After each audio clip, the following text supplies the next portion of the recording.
We got blood spatter on the wall, 9mm casings. You're presented with a puzzle. Holy, it's another gun. We didn't know at the time, but all the pieces were there. You get these guys that just prey on people and end up killing them. We did flash some money earlier. Somebody is like, you know what this is, get on the ground. Don't know nothing about nothing. Those two witnesses, they're the two pillars that hold the case up. But she was faced with a difficult choice, testify or not to testify against him. Even though she was in love with him, knowing who the defense attorney was, I knew she was going to get beat up. All he has to do is convince one juror, and you're in major trouble.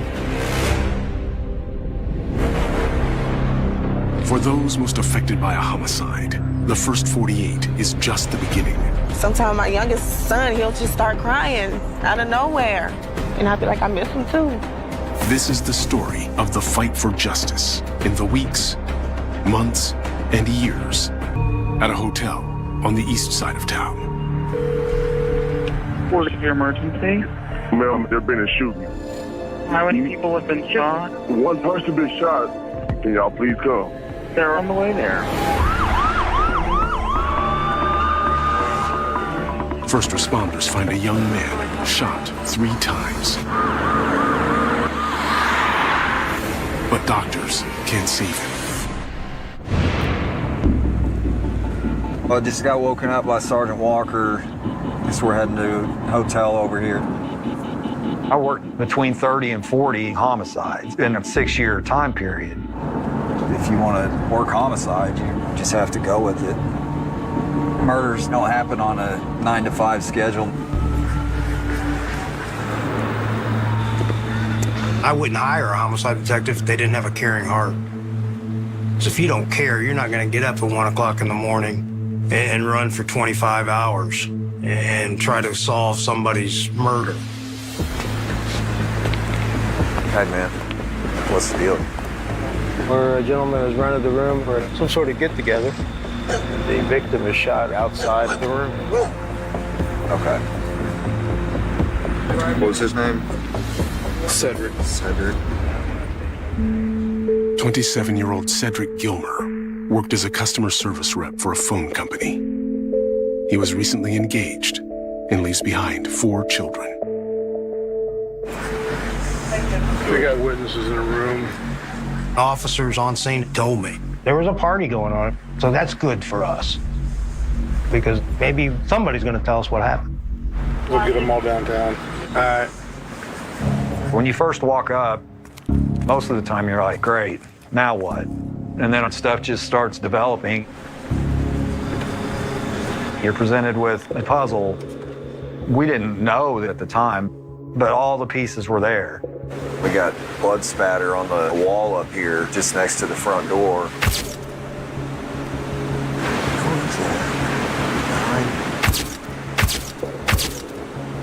9mm casings. I'm thinking there was an argument. And then the shooter took Cedric outside the room, and then Cedric got killed. If there's a confrontation, then there's a better chance for a solve, because then somebody's going to know somebody. It's not just a random act.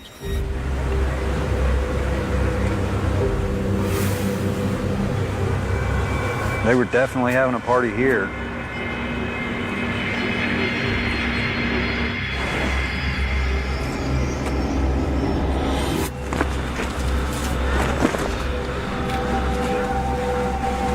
Video right there. We can just get the video downloaded. Detective Ritter heads downtown to interview the witnesses from the party.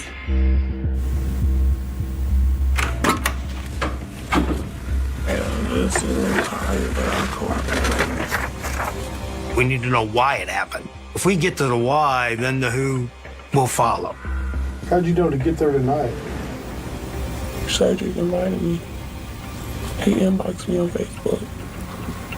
I was like, oh no. And then my friend said she'd do my hair. And I was like, you know what? I'll go. I come in there, everybody was just kicking it. Okay. Then we heard somebody knocking at the door. And then the door opened. I hear somebody was like, you know what this is, get on the ground. She says there were two men. Tried to see one of the dudes, but he had like a black bandana on his face. Just tell everybody to put their phone on the table. The suspects don't want them taking pictures, so that leads me to believe that this is not their first rodeo. And what were they saying? They just said, where it's at. Then Cedric was like, what do you need? And they was like, where the money at? And then Cedric was like, my money on 31st and something. They dragged him. She says the two men forced Cedric outside. I had my head down, but I hear everything. He kept getting smacked with the gun, and he started crying. I was just praying to myself. As soon as they left, that's when we heard the gunshots.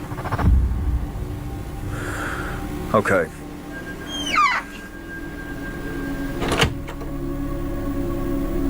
She seems pretty shook up. I'm definitely curious as to why this specific hotel room was chosen and why these suspects think that this victim has money. Back at the hotel, the search for evidence continues. I always like to tell officers on scene, we put up the tape, but that doesn't stop the crime scene. Look outside the tape. The suspects had to go somewhere, follow their path. That found a couple handguns over here. The officers initially find a .40 caliber and a .380. We had 9mm shells up at the crime scene. So that kind of is a head scratcher, because how many guns do you need to bring to a robbery? Holy It's another gun. It's a 9mm. Ah, there it is. It has to be the murder weapon. The guns are going to be sent to the lab and comparisons are going to be done to the cartridge casings. And across the parking lot, What is that? 3 cell phones, some cash, and a black bandana. That is unbelievable. It's like a scavenger hunt. It gives you a little bump of, okay, now we got somewhere to go. 4 hours in, We interview another witness that was an associate / friend of Cedric. Tell me how you knew how to go to this party. Man, I know all them from the group called VIP. It's just like, he says earlier that day, Cedric posted an image to the VIP Facebook page. What's in the room that somebody wants to rob? Does Cedric have money? when I pulled his pockets out, he didn't have no money. But he did flash some money earlier, though, in the group. Really? He says earlier that day, Cedric posted a photo of himself holding a handful of cash. $16,000. You know his guys that did the robbery? He says one of the men had a white t-shirt and the other wore a black hoodie. I need you to show us that VIP page, okay?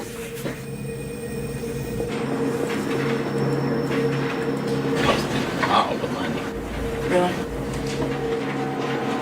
And there's an image of Cedric spreading a wad of cash out, kind of flaunting it.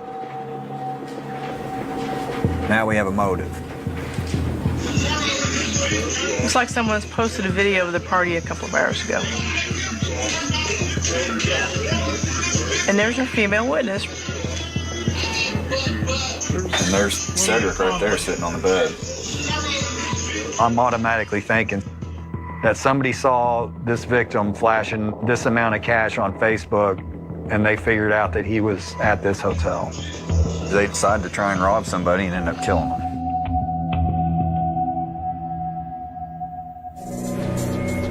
Six hours in, Sarge, right here. Those cell phones that were taken from the scene, there's a pretty good chance it's going to tell us a story of what happened. I'm out here. Is the money there? We still getting this money? Somebody set them up to be robbed. Those text messages are telling us that there's somebody in there giving intelligence information to the group outside that's going to come in. So we need to identify whose cell phones they are. I'm doing my hair. She was talking about doing her hair in there in the interview. And then my friend said she'd do my hair. We believe that that's her phone. If that's true, that information absolutely changes the whole focus. She is now a co-conspirator. Is this phone yours?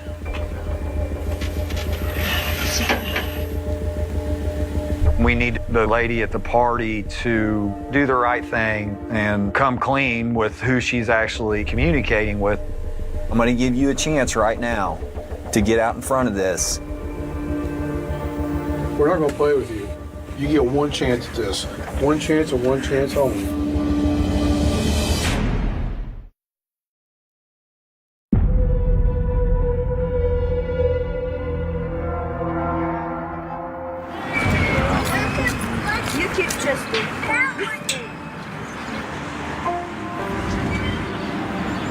This is a picture of him.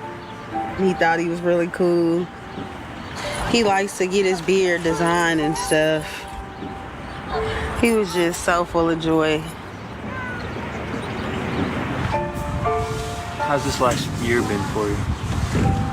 Pretty rough. I really miss him very much. And I get to see him another day.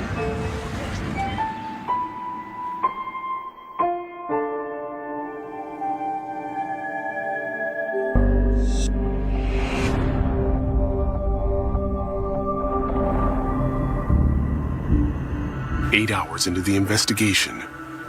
I think you set it up. I didn't set up anyone. Okay, I'll read the messages. You can be on your way now, you tell them.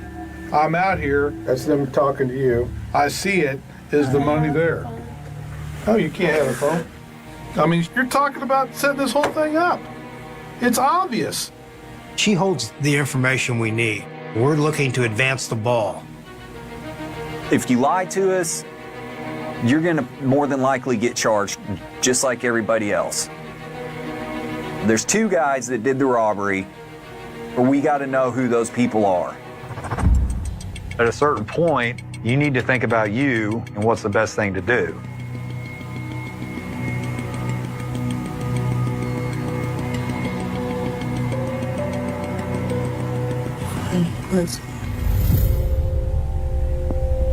Tell me what Quincy tells you. He said, I need you to go to that party and check out the scenery for me. You see if I see anything. If you see anything or if you see any money? If I see any money. Okay. Fantastic. We've got one of our guys that we're going to really start looking hard into. She tells us she's on the phone with Quincy while she's at the party. I said, this is not a good idea. Whatever y'all trying to do, this man, he's a cool dude. He got mad at me. After that, we wasn't talking. Okay. Who was Quincy with? I don't know who that dude was. All right, I'm going to give you a few minutes to sit here and think about anything else that you haven't told me, okay? You got to come 100% clean or it's not going to work.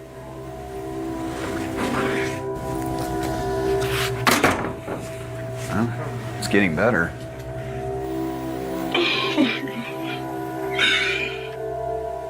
Did she come out and say it was first name, middle name, last name? No, but all we needed was enough to where we could start researching. Her text messages give us a phone number that leads us to the suspect. Roger Whiteside. Known as Raj Quincy. He has prior convictions for firearm possession and driving under suspension. He is 25.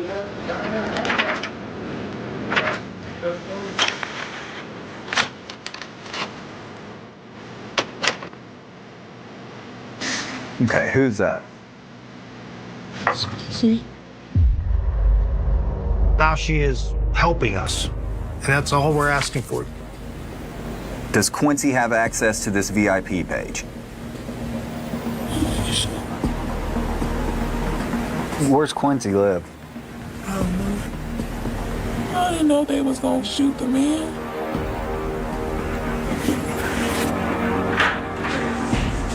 We let the woman go. We think she knows more, but right now we'll let that go for the time being. It's a good start, but we don't have the identity of the second suspect. 12 hours in, while the warrant squad searches for Roderick at his known hangouts. There's your video. We have video evidence that basically shows the hotel stairwell area. That's Cedric, man.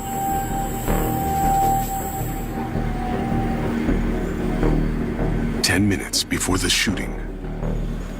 It could be them. White shirt, not a hoodie.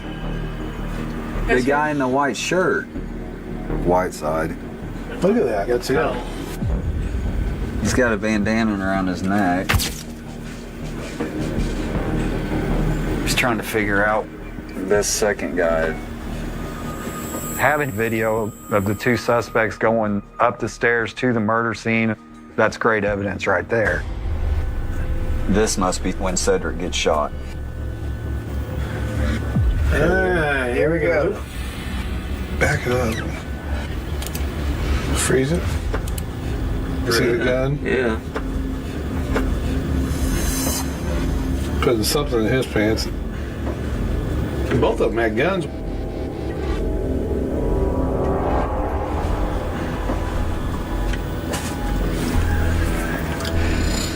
Holy dude. The suspect wearing the black hoodie places an item under this particular bush. That's where we recover that 9mm. That's going to lead us to say the suspect in the black hoodie is the shooter, because they were not going to switch guns. This is before the shooting. They back in, and then they pop the hood. We know from experience that criminals will carry the guns in the hood of their car because if they get pulled over by the police, we will not usually search the engine compartment. They're getting out right now. Oh. As we watch, we get a third person emerging from the back seat. Everybody says only two went in. We need to find out who that person is. Try those other camera views. Here's number 3. Number 3 doesn't go up. That guy's a lookout. So now we've got a third suspect. He's jumping the fence. He's getting the hell out of there. He didn't want to be a part of it. The third man at the scene, he does kind of take off. So he was not as complicit. We need to figure out who he is. I think that he's the most likely guy to talk.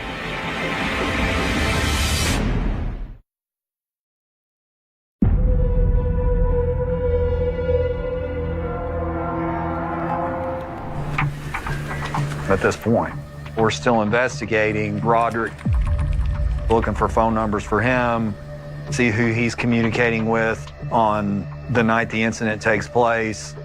We have the probable cause to arrest him, but we need to know where he is. There's always the empathy towards the victim's family, and they want to hear it. A suspect was arrested. We're homicide unit. Ronnie? Ronnie? John. Detectives Brown and Leatherman update Cedric's family on the investigation. Question. Y'all got anybody in custody? They have some names that we're looking for, but nobody's officially been arrested yet.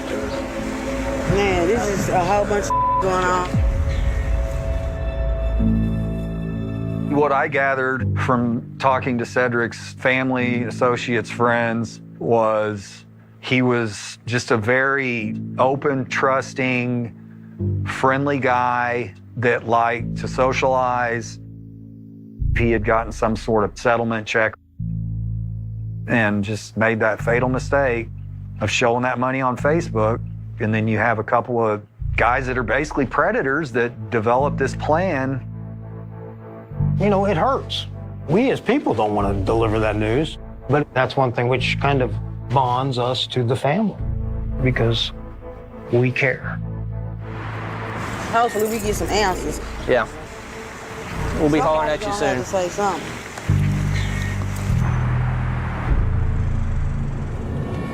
36 hours in, We don't have a name of the second guy yet, but we're still in contact with the lady at the party.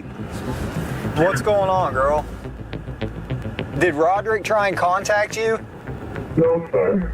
Do you have any idea where he would be? No, sir. Okay. Well, I wanted to tell you about the second guy that was there. So good. She was able to develop a nickname for suspect number 2. she says she now suspects a man Roderick once introduced her to. He was just like so crazy. I remember he was tall, like big something, like a skinny face. She's doing the right thing. That's a good feeling. I'll be in touch, okay? Okay. All right, hang in there. So, Hood. There he is. Dude, I think that is him. I'm gonna go look up Sohood.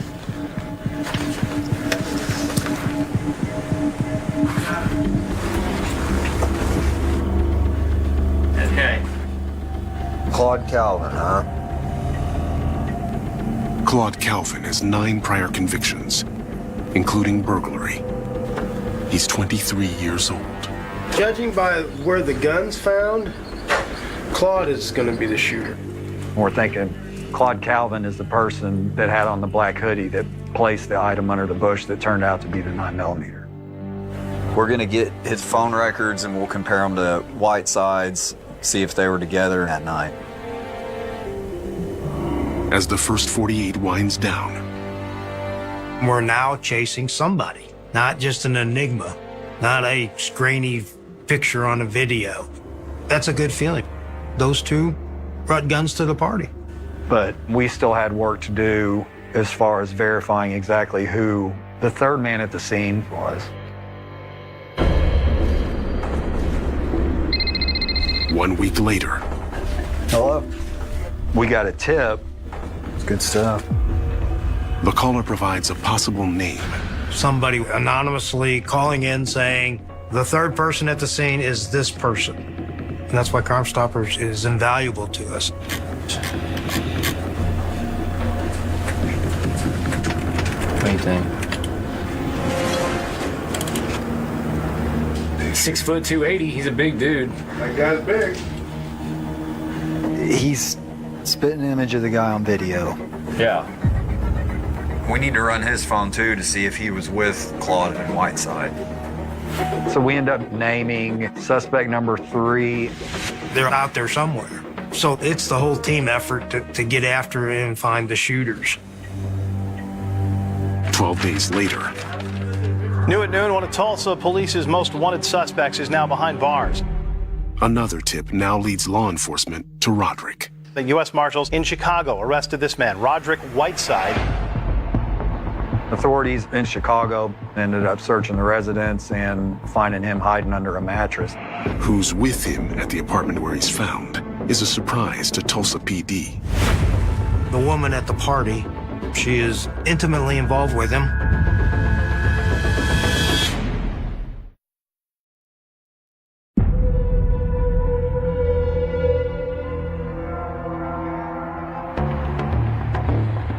We knew that the woman at the party had relatives in Chicago, so somebody saw this Facebook post, and Roderick was there with her.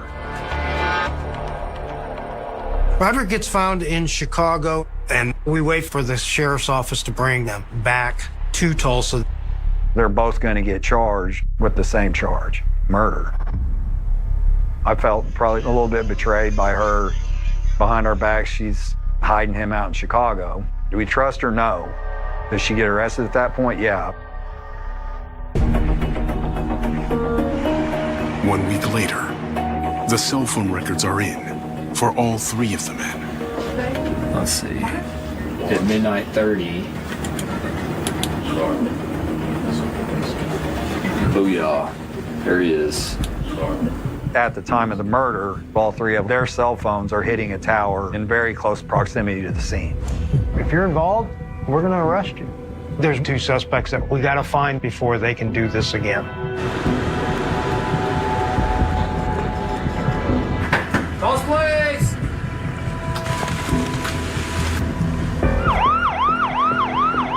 Finally, at his girlfriend's apartment, warrants officers find the 3rd man. He's been real quiet on the way here. He's just quiet, huh? The interview with the 3rd man, the stakes are pretty high. We need him to say, yeah, I was there with Claude and Roderick, and they were planning to do this. I mean, I know you know what this is about. Don't know nothing about nothing that's going on right now. So it's very important that he comes clean and tells the truth and confirms what we believe. You want to go to prison for these 2 guys, or you want to tell me what happened? I've got your phone records. They all show that you were at the scene before it was committed. You're on video.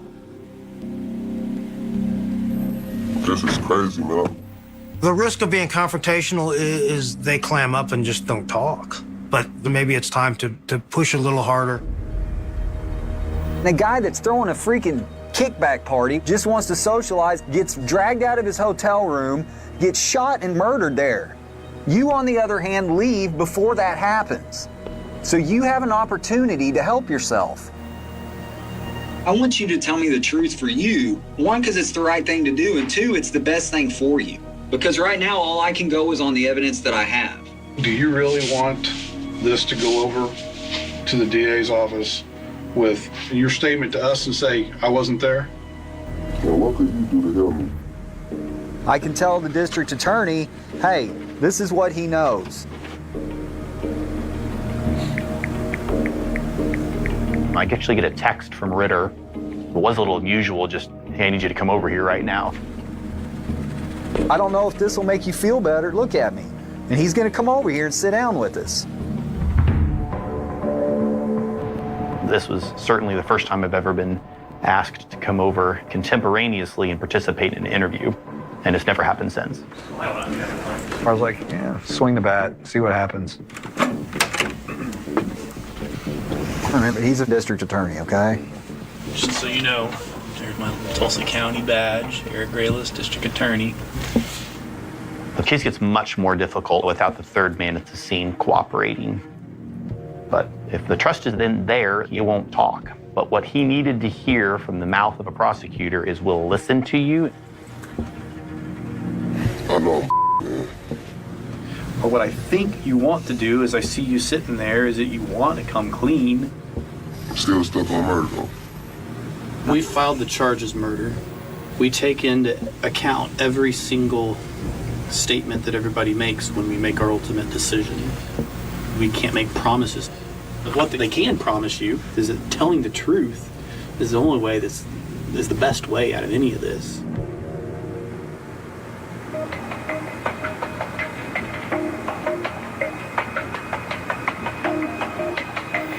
He told me, dude, he like, man, this got some type of check for $16,000.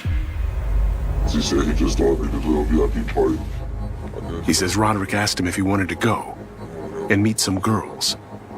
I never known about no type of robbery. So they come. I jumped in the car with him. And I saw this dumb black ass put this ass on it. Get out the car. He got the gun, I think, from under the hood. He says Roderick told him to follow him and Claude Calvin up to the party. You know, I'm like, bro, I ain't with this, bro. Because they were trying to talk you into it and you were telling them no. I live, man. I think he wanted to get it off his chest. I think he kind of got sucked into this without full knowledge about what was going to happen. Yeah, I heard screams as I'm walking through this parking lot. Then I heard a boom, boom. I ran, and that's when he got... He says soon after the shooting, he got a call. That's what Roger told me, but they went there to do and what happened. He said this dumbass popped. He's confirming that Claude Calvin is the shooter. You don't know where Claude is? Man. I just didn't know what the plan was going into it. You did the right thing. He's gonna look over everything that you told us. All right, hang on just a second. And that worked. Man, I think he's telling the truth. Just having Eric build that rapport, I think it went a long way towards him showing my sincerity. If you tell me the truth, I'll tell the DA's office that you're telling the truth. For now, he's gonna be taken to jail. Him cooperating is, the smartest decision he's made at this point.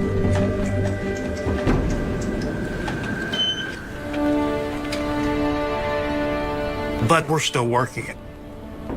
There's still that little thing in the back of our head saying, Claude Calvin is the shooter. We gotta go find him.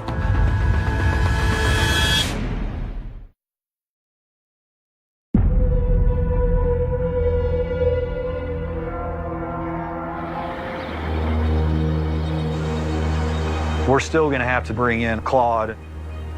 When you're looking for somebody, you're going to look into their associates, family members, on down the line. 7 weeks since Cedric's shooting. Claude was found in Oklahoma City. Obviously, we'd love a confession, but I was 99% sure that he was going to lawyer up. You don't know nothing about nothing? I hired my lawyer. I ain't got nothing to say. And that's what happened. 1 week later. Both the woman witness at the party and Roderick were extradited back to Tulsa from Chicago. They're transferred to Tulsa County Jail. I think Claude Calvin pulled the trigger, so if Roderick's smart, he'll talk to me. All right, man. Did you say you want to have a lawyer with you when you talk? Rather have him with me while I answer you guys' questions. All right. Hang tight. Roderick and Claude have clammed up, so now we have to put the story together. And those witnesses are crucial to that story, especially the woman at the party. The next step is quite simple. We hand our reports over to the prosecutor, the district attorney's office. Claude Calvin and Roderick Whiteside were charged with felony murder first degree. That's the first time I start stepping in and start working that case as a prosecutor. Detective Ritter had put together a pretty good case from the outset. He'd been able to talk to people who were there at the scene, and the first thing we had to do to prepare for trial was to go ahead and have a conversation with the woman at the party. She was faced with a difficult choice: testify or not to testify, regardless of what the possible outcome might be. I was the defense attorney for the woman at the party. She was a mess. She had never been in trouble before. She had never been arrested before. She needed to be cooperative with the state of Oklahoma and testify against Roderick, even though she did love him. There was some concern on my part about how the woman at the party would do testifying against Roderick Whiteside. Maybe there could be some issues where she could lie against Claude in order to save Roderick. And that's where the third man at the scene has to come in. They're the two pillars that hold the case up. If either one of them is proved to be a liar, you probably don't win your case. And the district attorneys are in major trouble. But they were both a little bit concerned about the consequences of testifying.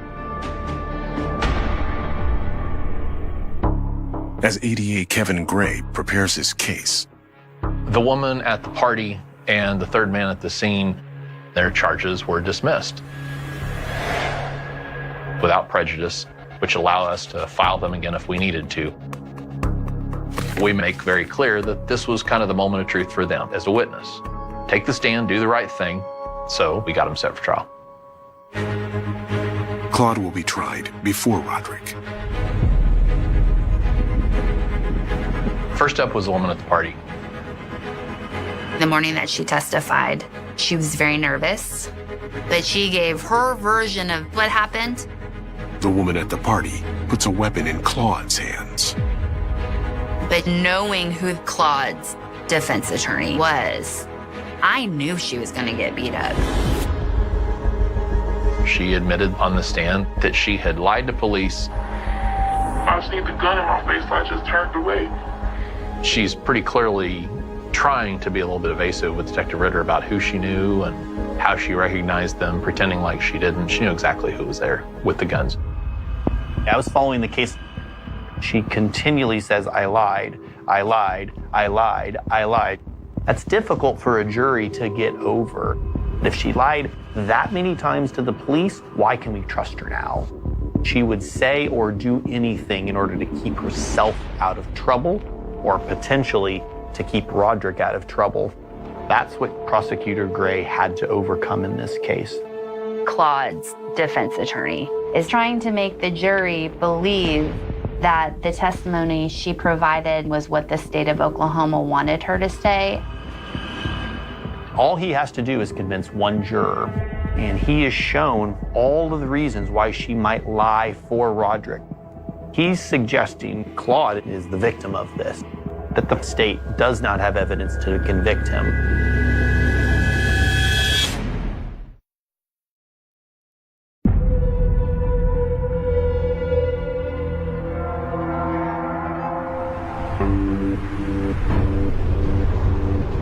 Going to the motel, it's the scene of the crime.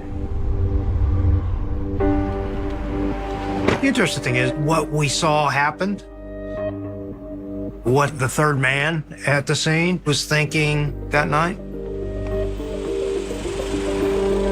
You can see the window. That's the balcony window. Cedric was killed right outside. The third man at the scene has two choices: to leave and abandon the crime, or continue on with it and become a part of it.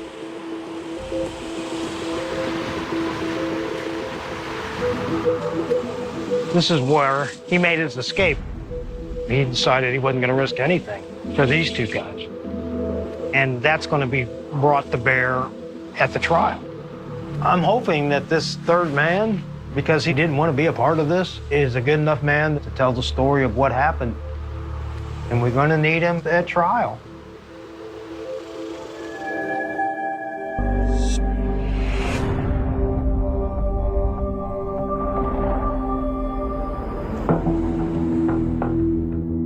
As Claude Calvin's murder trial continues, Prosecutor Gray needs the third man to come in to corroborate the woman at the party.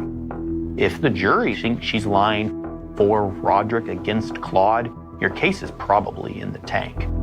And one of the best ways to corroborate someone's testimony is to show them a video. Videos don't lie. For the jury, it was the first time they had a chance to see that video. And it wasn't just a detective saying, hey, here's the video we found. We actually had somebody who was in that video narrating it.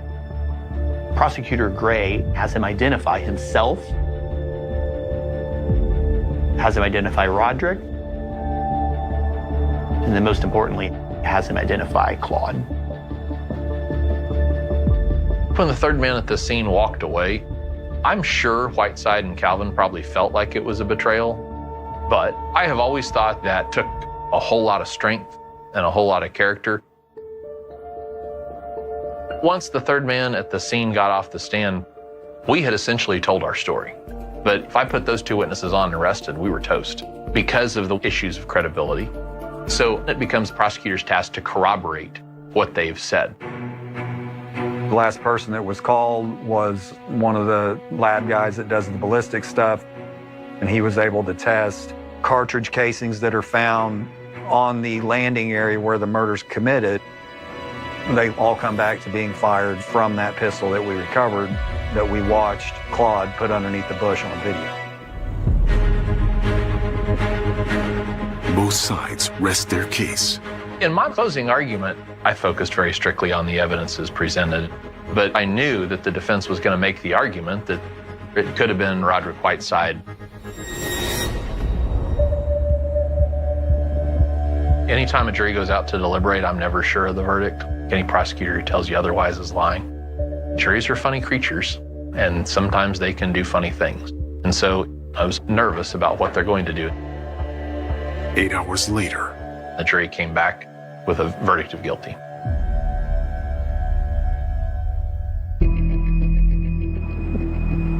But we haven't won yet. He's only half of the people that were there. Mr. Whiteside had had the opportunity to see how Claude Calvin's trial had gone, and I think for him, the writing was on the wall. I'm usually not much of a horse trader, but once Mr. Whiteside's attorney and I came to an agreement, that seemed like justice to me.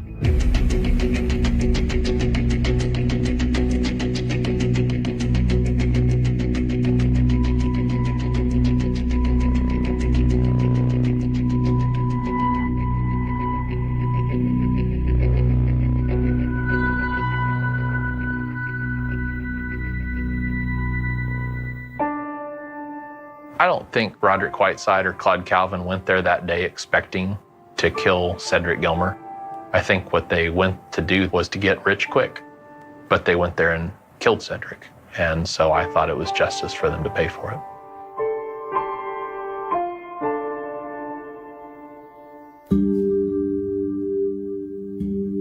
Cedric didn't ask to be robbed. He didn't ask to be shot and killed. Cedric's family didn't ask for him to be taken away. This was his very last picture before he died. Sometimes my youngest son, he'll just start crying out of nowhere. And then he'll just point to that picture. And I'll be like, I miss him too. The first clue was sitting in a box nobody had opened in more than 30 years. Not hidden underground. Not locked inside a safe. Not buried beneath an abandoned building. Just a thin evidence envelope, yellowed with age, sitting inside an old Pittsburgh police storage box. For decades, investigators had believed they knew everything important about the disappearance of 19-year-old college student Claire Donovan. They were wrong. Claire had vanished in Pittsburgh in the autumn of 1982. She was young. She was bright. She was ordinary in the way people often describe victims only after something terrible happened. She attended college.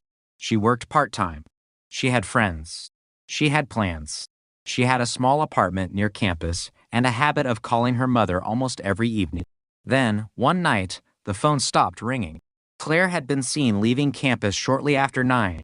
A friend remembered her carrying a canvas bag filled with books. Another student remembered seeing her near a bus stop. A third witness remembered a dark vehicle parked across the street. Then nothing. By the following morning, Claire's apartment was still locked. Her books were inside. Her purse was missing. Her bed had not been slept in. And Claire was gone. The first hours became a frantic search. Friends walked through neighborhoods. Police checked hospitals. Her photograph was distributed. Her family called everyone they could think of. There was no message. No obvious struggle. No confirmed sighting after that night. The case became a missing person investigation almost instantly. But within days, detectives began to suspect something darker. Claire had not simply disappeared. Someone had made an effort to erase her trail. Her personal routine had suddenly stopped. Her bank account was untouched. Her classes were missed. Her friends received no explanation. And the one person who claimed to know where Claire had gone could not give police a consistent story. His name was Michael Trent. Michael was 22. He was another student. He knew Claire. They had studied together. They had attended parties with the same group. Several friends described them as close. Not officially a couple, but close enough that investigators immediately wanted to know what their relationship had been. Michael said Claire had been upset that evening. He claimed she told him she wanted to leave Pittsburgh for a few days. He said she was thinking about visiting a relative. But Claire's mother said there was no such plan. No trip had been arranged. No bus ticket had been purchased. No suitcase had been packed. The story made little sense. Detectives questioned Michael again. This time, he said Claire had mentioned meeting someone. Who? He did not know. Where? He could not remember. Why? He said Claire had not explained. The investigators were frustrated. The city was already beginning to talk. A college student had vanished. Her photograph appeared on flyers. Her classmates searched parks and alleyways. Parents warned their daughters not to walk alone. The case became one of those stories that changes the atmosphere of a city. Every parked car looked suspicious. Every stranger became a possible suspect. Every unanswered telephone call carried a new fear. Then Claire's car was found. It was parked several miles from campus. The doors were locked. The windows were closed. There was no visible damage.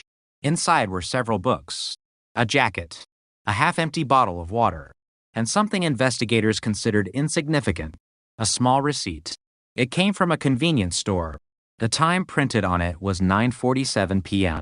Claire had disappeared sometime around that period. The receipt suggested she had been near the store shortly before vanishing.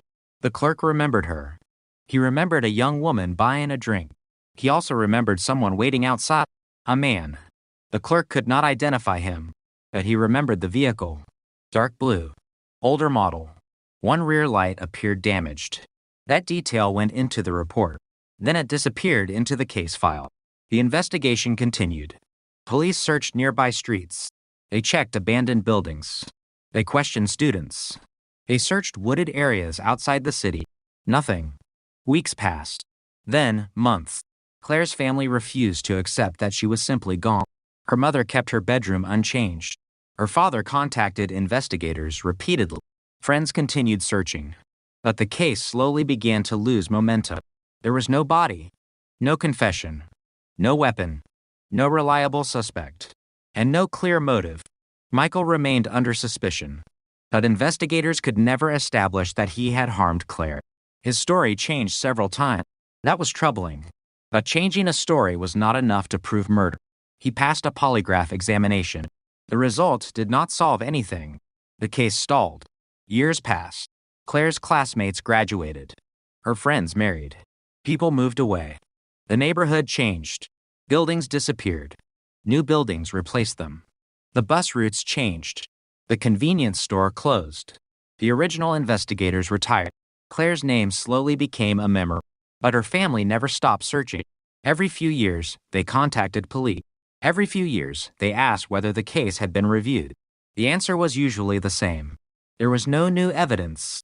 Then, decades later, a retired detective donated old case materials to a departmental archive. Boxes were opened. Files were cataloged. Evidence numbers were checked. Some materials were transferred into digital databases. That was when someone noticed Claire's case. The file had been marked inactive, but the evidence log showed something unusual. An item collected from Claire's car had never been fully analyzed. The item was a small piece of fabric. Investigators in 1982 had considered it insignificant. It had been recovered from the rear floorboard. No blood. No obvious stain. No visible connection to Claire. It was placed into an envelope and stored, then forgotten. Modern investigators decided to examine it. The laboratory processed the material carefully. The sample was old. Very old. But technology had changed. A biological trace was discovered. The laboratory extracted a partial DNA profile. There was no immediate match, but the profile was usable. That alone changed the case. For 30 years, detectives had been asking who might have seen Claire. Now they could ask a different question. Who had left biological material inside her car? The profile was compared against available databases. Nothing. Investigators widened the search. Still nothing. Then they examined Claire's circle again. Michael Trent. Her classmates. Her coworkers. Neighbors. Former acquaintances. Anyone who might have had legitimate access to her car. Michael provided a reference sample. It was not a match. That eliminated one of the oldest theories. The detectives were forced to look elsewhere. They returned to the original witnesses. One witness had mentioned a dark blue vehicle. Another remembered seeing Claire talking to a man. A third remembered a vehicle parked near her apartment. The descriptions were incomplete. But when investigators placed them together, they began to notice a pattern. The dark blue vehicle had been seen more than once. It was not necessarily the same car, but the descriptions were strikingly similar. Older model, dark paint, damaged rear light. The investigators searched historical registration record. They found dozens. Most were irrelevant. One was not. A dark blue sedan registered to a man named Edward Kane. Kane had been 26 in 1982. He had lived only a few miles from Claire's campus. He worked at a small printing company, and he had no obvious connection to Claire, at least none that appeared in the original investigation. Detectives checked his background. He had never been charged with a violent crime. He had never been identified as a suspect. He had never been interviewed about Claire, but his vehicle matched the description. Investigators searched old photographs. They found the sedan. The rear light was damaged. The match was not perfect, but it was close enough to demand another look. Then they discovered something even more troubling. Edward Kane had known Michael Trent. Not casually. They had worked together at the printing company during the summer before Claire disappeared. Michael had never mentioned him. That omission suddenly became important. Investigators interviewed Michael again. He was much older now. He had spent decades living away from Pittsburgh. When detectives asked about Edward Kane, Michael became quiet. Then he said he barely remembered him. The investigators showed him an old photograph. Michael stared at it. He recognized Kane immediately. He admitted they had been friends. Why had he never mentioned him? Michael said there was no reason. Detectives disagreed. There was now a reason. Kane owned a vehicle matching the witness description. He knew Michael. He lived near Claire, and biological material had been found inside Claire's car. But investigators still needed to connect Kane to Claire. They searched old college records. Nothing. Employment records. Nothing. Telephone records. Incomplete.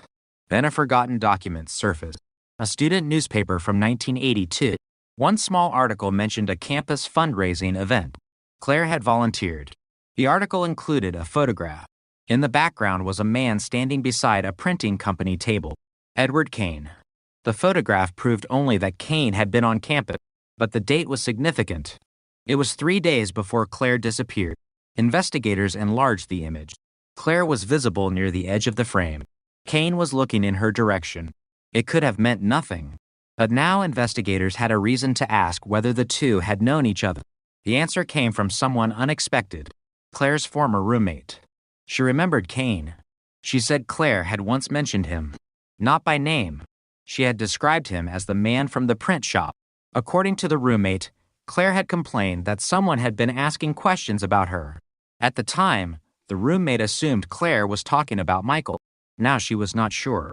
The investigators asked whether Claire had ever seemed afraid. The roommate said yes. Only once. A few days before Claire vanished. Claire had told her that someone had followed her after class. She had looked behind her repeatedly. She had checked the street before entering the apartment. The roommate remembered asking who was following her. Claire had said she did not know. Then she had added something else.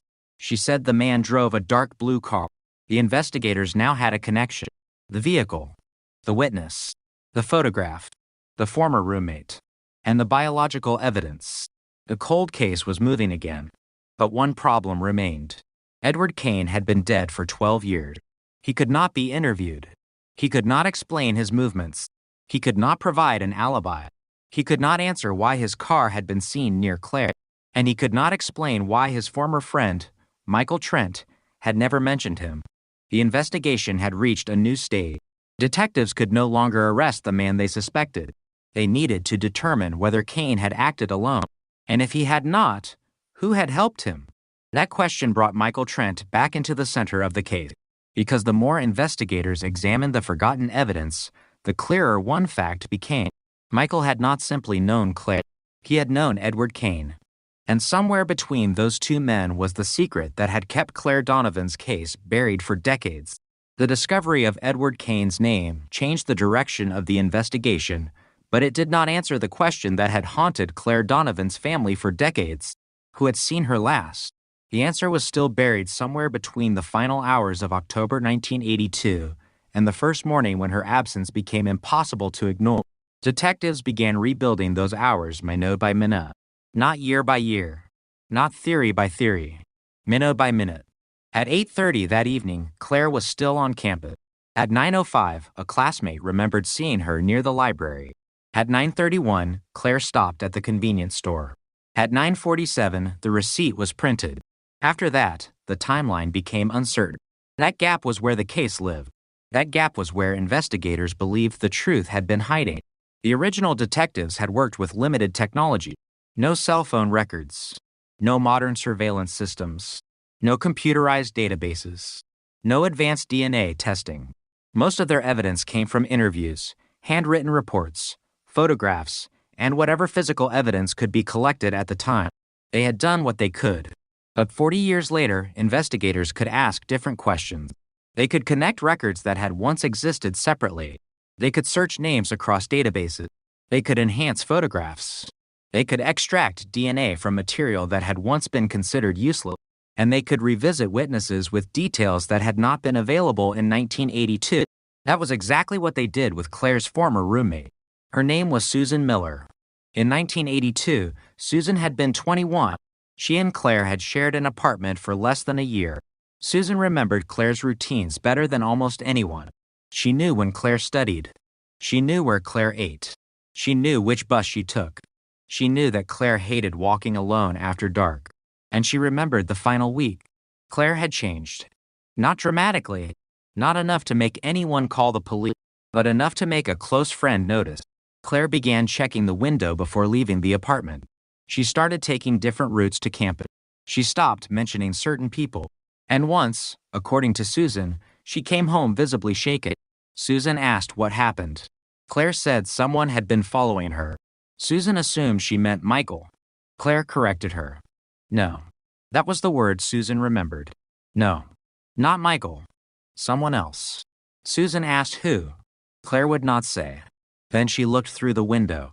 A dark blue sedan was parked across the street. Susan remembered the car because of its damaged rear light. Claire stared at it for several seconds. Then she said something Susan never forgot. He wants me to know he can find me. That sentence had never appeared in the original police report. Susan had not told investigators. Why? She said she was afraid. She believed the police would think she was exaggerating. She was young. Claire was missing. Everything felt unreal. She also believed the car might belong to someone Claire knew. Susan did not want to interfere. That decision stayed with her for decades. Now she was finally telling detectives. Investigators asked whether she recognized Edward Kane. Susan said she did not. They showed her the old photograph. She studied it. Then she shook her head. No, that's not the man. The detectives stopped. If Susan was right, the case had just changed again. They asked her to describe the man she remembered. She said he was taller than Kane, dark hair, thin face, usually wearing a jacket. She could not remember his age, as she remembered the vehicle. Dark blue, damaged rear light. The same vehicle description remained. The man was different. The car was not. Investigators now wondered whether Kane had loaned his car to someone. That possibility had always existed, but now it became central. They searched the vehicle's history. The sedan had been registered to Kane, but the insurance records listed another authorized driver, Michael Trent. The same Michael who had known Claire. The same Michael who had known Kane. The same Michael who had never mentioned Kane during the original investigation. The investigators returned to him. Michael was now in his 60s. He had a family, a career, a quiet life. He had spent decades believing the case was finished. When detectives showed him the insurance document, he denied remembering it. They showed him his signature. He said it might be his. They showed him the vehicle. He said he had driven it once, then twice, then several times. The story changed again. The detectives asked whether he had driven the car on the night Claire disappeared. Michael said no. They asked whether he had ever given Claire a ride in it. He said no. They asked whether Kane had ever discussed Claire. Michael said no. Then detectives placed the DNA report on the table. They did not tell him whose DNA it was. They simply explained that biological material had been recovered from Claire's car. Michael looked at the report. His face changed. He asked whether the DNA belonged to Kane. The investigators did not answer. That question was important. They had never mentioned Kane's DNA. They had only said there was biological evidence. Michael had connected Kane to it himself. The detectives asked why. Michael said Kane had a habit of borrowing cars. He said there was nothing unusual about it. But investigators now knew something else. The biological profile was not Kane's. Kane had died before modern testing could be performed, but his family could potentially provide a comparison. A relative was located. The DNA did not match closely enough to establish that Kane had left the material. The theory weakened, but not completely, because there was another possibility. The DNA could belong to Michael. A reference sample was obtained. The result was negative. Michael was excluded. The detectives now had a strange situation. The two men most strongly connected to the vehicle were not the source of the biological material. So who was? The laboratory re-examined the profile. The sample contained enough information for additional genealogical analysis. Investigators began mapping possible relatives. The process was slow. The profile was incomplete. The database was limited. But eventually, one family line appeared. The biological contributor was likely related to a man named Raymond Pike. Raymond had worked at the same printing company. He had been 28 in 1982. He had known Kane. He had known Michael. And according to payroll records, he had worked the late shift on the night Claire disappeared. The detectives searched for him. Raymond was alive. He lived outside Pennsylvania. When investigators contacted him, he agreed to speak. At first, he denied remembering Claire. Then investigators showed him a photograph. He immediately recognized her. That was another contradiction. Why had he claimed not to remember her? Raymond said he had seen her at the printing company. That was true. The company had printed materials for the college. Claire had occasionally visited. But then he admitted something more. He said Claire had asked him for help. She had wanted copies made. Documents. Not schoolwork. Financial documents. Investigators asked what kind. Raymond said he did not know. He remembered that Claire was nervous. She had told him she needed the copies because she believed someone was stealing money. The detectives asked whether she had mentioned Kane. Raymond said yes. She had mentioned him. She had also mentioned Michael. And she had mentioned Richard Hale. 3 names investigators were already examining. The case was suddenly wider than anyone expected. Claire may have been investigating financial wrongdoing. She may have discovered something inside the company. And she may have trusted people connected to that company to help her. But someone had apparently been watching her. The detectives asked Raymond whether he had seen her on the night she disappeared. He hesitated. Then he said yes. That answer sent the investigation into overdrive. Raymond claimed Claire had come to the printing company shortly after 9. He said she was carrying a canvas bag, the same type of bag described by her classmates. He said she wanted copies of several pages. She seemed frightened. He asked what was wrong. She said she had made a mistake. He asked what kind. She refused to explain. Then a car arrived. Dark blue. Damaged rear light. Raymond said Claire saw it through the window. She stopped talking. She looked terrified. Then she told Raymond she had to leave. He asked whether she wanted him to call police. She said no. She said police could not help. Then she walked outside. Raymond watched from the doorway. The dark sedan pulled away. Claire followed. The detectives asked who was driving. Raymond said he could not see. They asked whether anyone else was in the car. He said he believed there was another person, a passenger. The investigators asked if he recognized the vehicle. He said yes. It belonged to Edward Kane. That statement contradicted Michael. Michael had claimed the car was rarely used. Raymond said otherwise. He said everyone at the company knew Kane's car. Then investigators asked the most important question. Why had Raymond never told police? He said because he was scared. Scared of whom? Raymond looked at the detectives. He said Hale. That name returned again. Richard Hale. The executive who had never been considered a suspect. The man who had apparently known about Claire. The man whose financial records Claire had been examining. The man connected to the private office. The man whose property Claire had marked on her map. And now the man Raymond claimed had frightened employees into silence. The investigators searched Hale's background. He had died years earlier, but his records remained. Business records, bank records, property records, and personal correspondence. One letter was particularly important. It had been written shortly after Claire disappeared. Hale wrote to an associate that the situation had become unacceptable. He said certain records needed to be removed. The letter did not mention Claire. It did not mention murder. But the date was only days after her disappearance. The investigators compared the handwriting. It matched Hale's known writing. The contents were ambiguous, but the timing was chilling. Someone inside the company had been ordering records removed, and Claire had been investigating those same records. The detectives now had a possible motive, but they still did not know what happened to Claire. The search for physical evidence continued. Investigators returned to the original scene where Claire's car had been found. The area had changed. Buildings had been demolished. Parking lots expanded. New roads had been built. But one old structure remained, an abandoned warehouse. In 1982, it had been used by the printing company. The detectives searched historical property records. The warehouse had been controlled by a company associated with Hale. It was less than 2 miles from where Claire's car was found. And according to Raymond, employees sometimes used the building to store documents. The investigators obtained access. They searched the old structure. Most of it was empty. Dust covered the floor. Broken shelving lined the walls. Years of neglect had turned the building into a shed. Then a detective noticed something behind a false wall, a narrow cavity. Inside was an old metal filing cabinet. The cabinet was locked. A locksmith opened it. Inside were dozens of papers. Most were ordinary business documents. Then they found something different. A folder. The label was faded, but the name was clear. Claire Donovan. The investigators stopped. Nobody had expected to find her name there.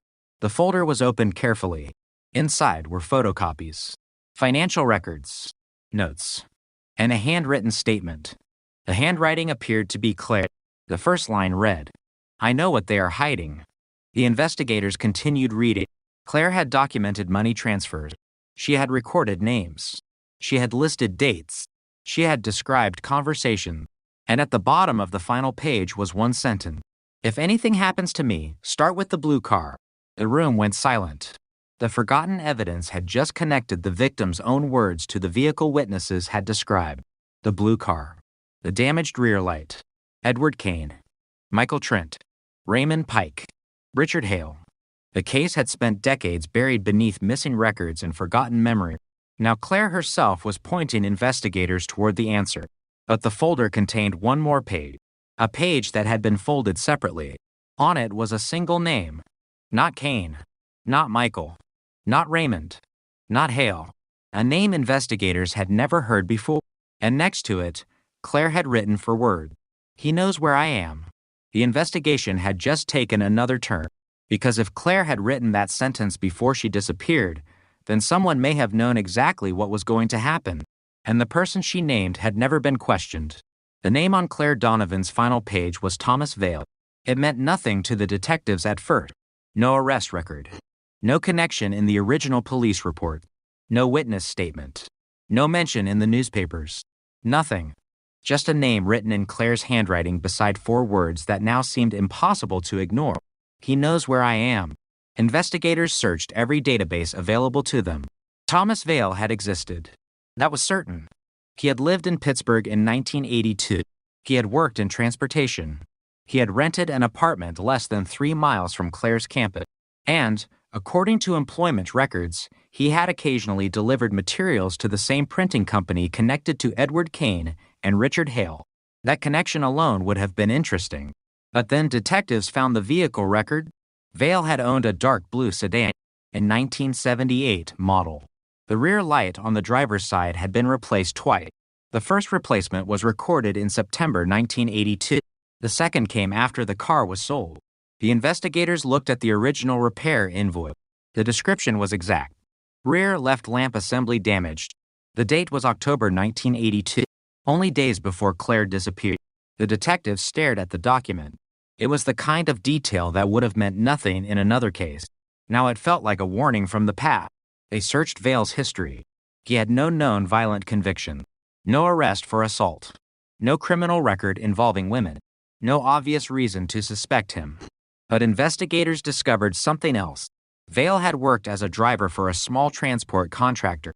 His job required him to move sealed boxes between businesses. One of those businesses was Richard Hale's company. Another was the printing company. A third was the warehouse investigators had just searched, the same warehouse where Claire's folder had been found. The case was beginning to form a circle. Claire had been investigating financial records. She had copied documents. She had apparently feared someone. She had written Thomas Vale's name. She had mentioned the blue car, and a blue car connected to Vale had been seen around her disappearance. But the detectives still had no proof that Vale had ever spoken to Claire. They needed to find the connection. They searched old telephone records. Most had disappeared, but one billing archive survived. A number associated with Vale appeared repeatedly. Calls had been made to a number registered to Claire's apartment. The dates were especially troubling. Several calls occurred during the week before Claire disappeared. The calls were brief. One lasted 38 seconds. Another lasted less than a minute. The final call occurred the night before she vanished. It lasted 11 minutes. 11 minutes. Long enough for something important to be said. Long enough for a threat. Long enough for a warning. Investigators wanted to know who had made the call. The number belonged to Vale. They now had their first direct connection. But there was another mystery. Why had Claire never mentioned him to her roommate? Why had police never discovered the call? And why had Vale never appeared in the original investigation? The detectives searched the original case file. They found the answer. The telephone records had been requested, but the report had been filed under an incorrect number. The detective who handled the request had written the wrong final digit. The records returned were incomplete. The mistake was never discovered. For 40 years, one small clerical error had hidden a critical connection. Now investigators had the correct number, and it changed everything. The calls were not random. They followed a pattern. Vale called Claire. Claire called Vale. Then Vale called again. The last call came less than 24 hours before her disappearance. Investigators located Vale's former residence. The building still existed. The apartment had changed owners several times, but the landlord's old records were preserved. Vale had rented the apartment in 1981. He moved out shortly after Claire disappeared. The move-out date was October 30th. Claire disappeared on October 17th. 13 days later, Vale was gone. The detectives tracked him through employment records. He had moved to Ohio, then Indiana, then Illinois, then Arizona. He had changed jobs repeatedly. He had used different mailing addresses. Nothing illegal, but the pattern was unusual. Investigators wondered whether he had been running from something. They located his current address. Thomas Vale was alive, 70 years old, retired, living quietly. The detectives arranged an interview. Vale agreed. He appeared calm. He was polite. He answered questions. Then investigators placed Claire's photograph in front of him. Vale looked at it for several seconds. He said he remembered her. That was the first admission. He claimed she had asked him for transportation. He said she wanted to visit someone outside Pittsburgh. The detectives asked who. Vale said he did not remember. They asked whether he drove her. He said no. They asked whether he owned a blue sedan. Yes. They asked whether the vehicle had a damaged rear light. Yes. They asked whether he had driven it on October 17. He said he could not remember. The detectives asked about his telephone calls with Claire. Vale became uncomfortable. He said he had spoken with her. They asked what they discussed. He said business. What business? He refused to elaborate. The detectives asked whether Claire had accused someone of stealing money. Vale said he did not know. Then they asked whether Claire had ever visited the warehouse. Vale said no. That answer was immediately suspicious, because investigators had not told him about the warehouse. They had simply asked whether Claire had visited it. Vale answered no. How would he know they were asking about a location connected to the investigation? The detectives asked him why he seemed nervous. Vale said he was old. He said he did not remember events from 40 years ago. The interview ended, but investigators had enough to request a deeper examination of his history. They searched employment records. Vale had worked at the warehouse during the month Claire disappeared. His official job title was driver, but another document described him as a security assistant. That meant he had access to the building. He could enter after hours. He could move boxes. He could control who entered. And he had apparently known Claire. The detectives returned to the warehouse. They searched again. This time, they focused on old structural features. Behind the filing cabinet was a narrow corridor. The corridor led to a loading area. A concrete floor showed several repaired sections. The investigators used ground-penetrating equipment. One section produced an anomaly. The area had been disturbed decades earlier. A forensic excavation began, layer by layer, carefully, slowly. Then the team found something, a piece of metal. It looked like part of a buckle. The laboratory examined it. The material was consistent with a belt or bag clasp. Claire had carried a canvas bag on the night she disappeared. Her family had described the bag. The clasp was similar, but there was no way to prove it belonged to her. The investigators continued. They found several fragments of fabric. Most were too damaged. Then one fragment produced biological material. The laboratory extracted a partial profile. It did not match the unknown profile from Claire's car. It was different, but it was human, and it had been buried inside a section of the warehouse floor. The investigators asked a forensic anthropologist to examine the site. The disturbance was old, possibly decades old. The concrete had been repaired. The repair appeared to have been made shortly after 1982. That was another coincidence. There were now too many coincidences. Vale worked there. Kane's company used the building. Claire's folder was hidden there. The floor had been repaired, and biological material was found beneath it. But investigators still had no body. They needed to determine whether the material could belong to Claire. The laboratory compared it with her family DNA. The result was inconclusive. The sample was too degraded. But investigators refused to stop. They examined the canvas bag mentioned in the original report. Claire's family still had it. It had been stored for decades. The bag had been recovered from her apartment after she disappeared. The detectives tested the remaining fiber. A distinctive material was found. It was similar to the fabric recovered from the warehouse. Not identical, but similar. Then came another discovery. A photograph taken during the original search showed Claire's apartment. On the desk was a handwritten list. The photograph had been ignored because investigators were focused on finding her. Modern enhancement made the writing easier to read. 3 names were visible: Edward Kane, Thomas Vale, Richard Hale, and beside them were numbers. The numbers appeared to correspond to dates. Claire had been tracking them. Investigators compared those dates with financial records. They matched several money transfers. The case was no longer simply about a missing student. Claire had apparently uncovered a financial scheme. She had identified the people connected to it. She had copied records. She had begun documenting their movements. And then she disappeared. The detectives now believe the murder investigation could have started as something else entirely. Claire may not have been targeted because of a personal relationship. She may have been targeted because she had discovered something powerful people wanted hidden. That possibility changed the way investigators looked at Michael Trent. He had initially been treated as the obvious suspect. Young, close to Claire, inconsistent statements. But perhaps he had not been the killer. Perhaps he had been protecting someone. Investigators interviewed him again. This time, they asked about Thomas Vale. Michael said Vale had driven for Hale. They asked whether he had ever seen Claire with Vale. Michael said yes. That was another bombshell. How many times? Michael said twice. Where? Near the warehouse. When? The week before Claire disappeared. Why had he never mentioned this? Michael looked exhausted. He said because he was afraid. Afraid of Vale? Michael said no. Afraid of Hale. The detectives asked what Hale had threatened. Michael said Hale had told him that people who talked would lose everything. His job. His home. His future. Michael said he believed Hale had connections. He believed police could be influenced. He believed nobody would protect him. The detectives asked why he had lied for decades. Michael said he had been protecting himself. Then he finally described the night Claire disappeared. He said Claire called him. She told him she had found something. She said she was going to meet someone.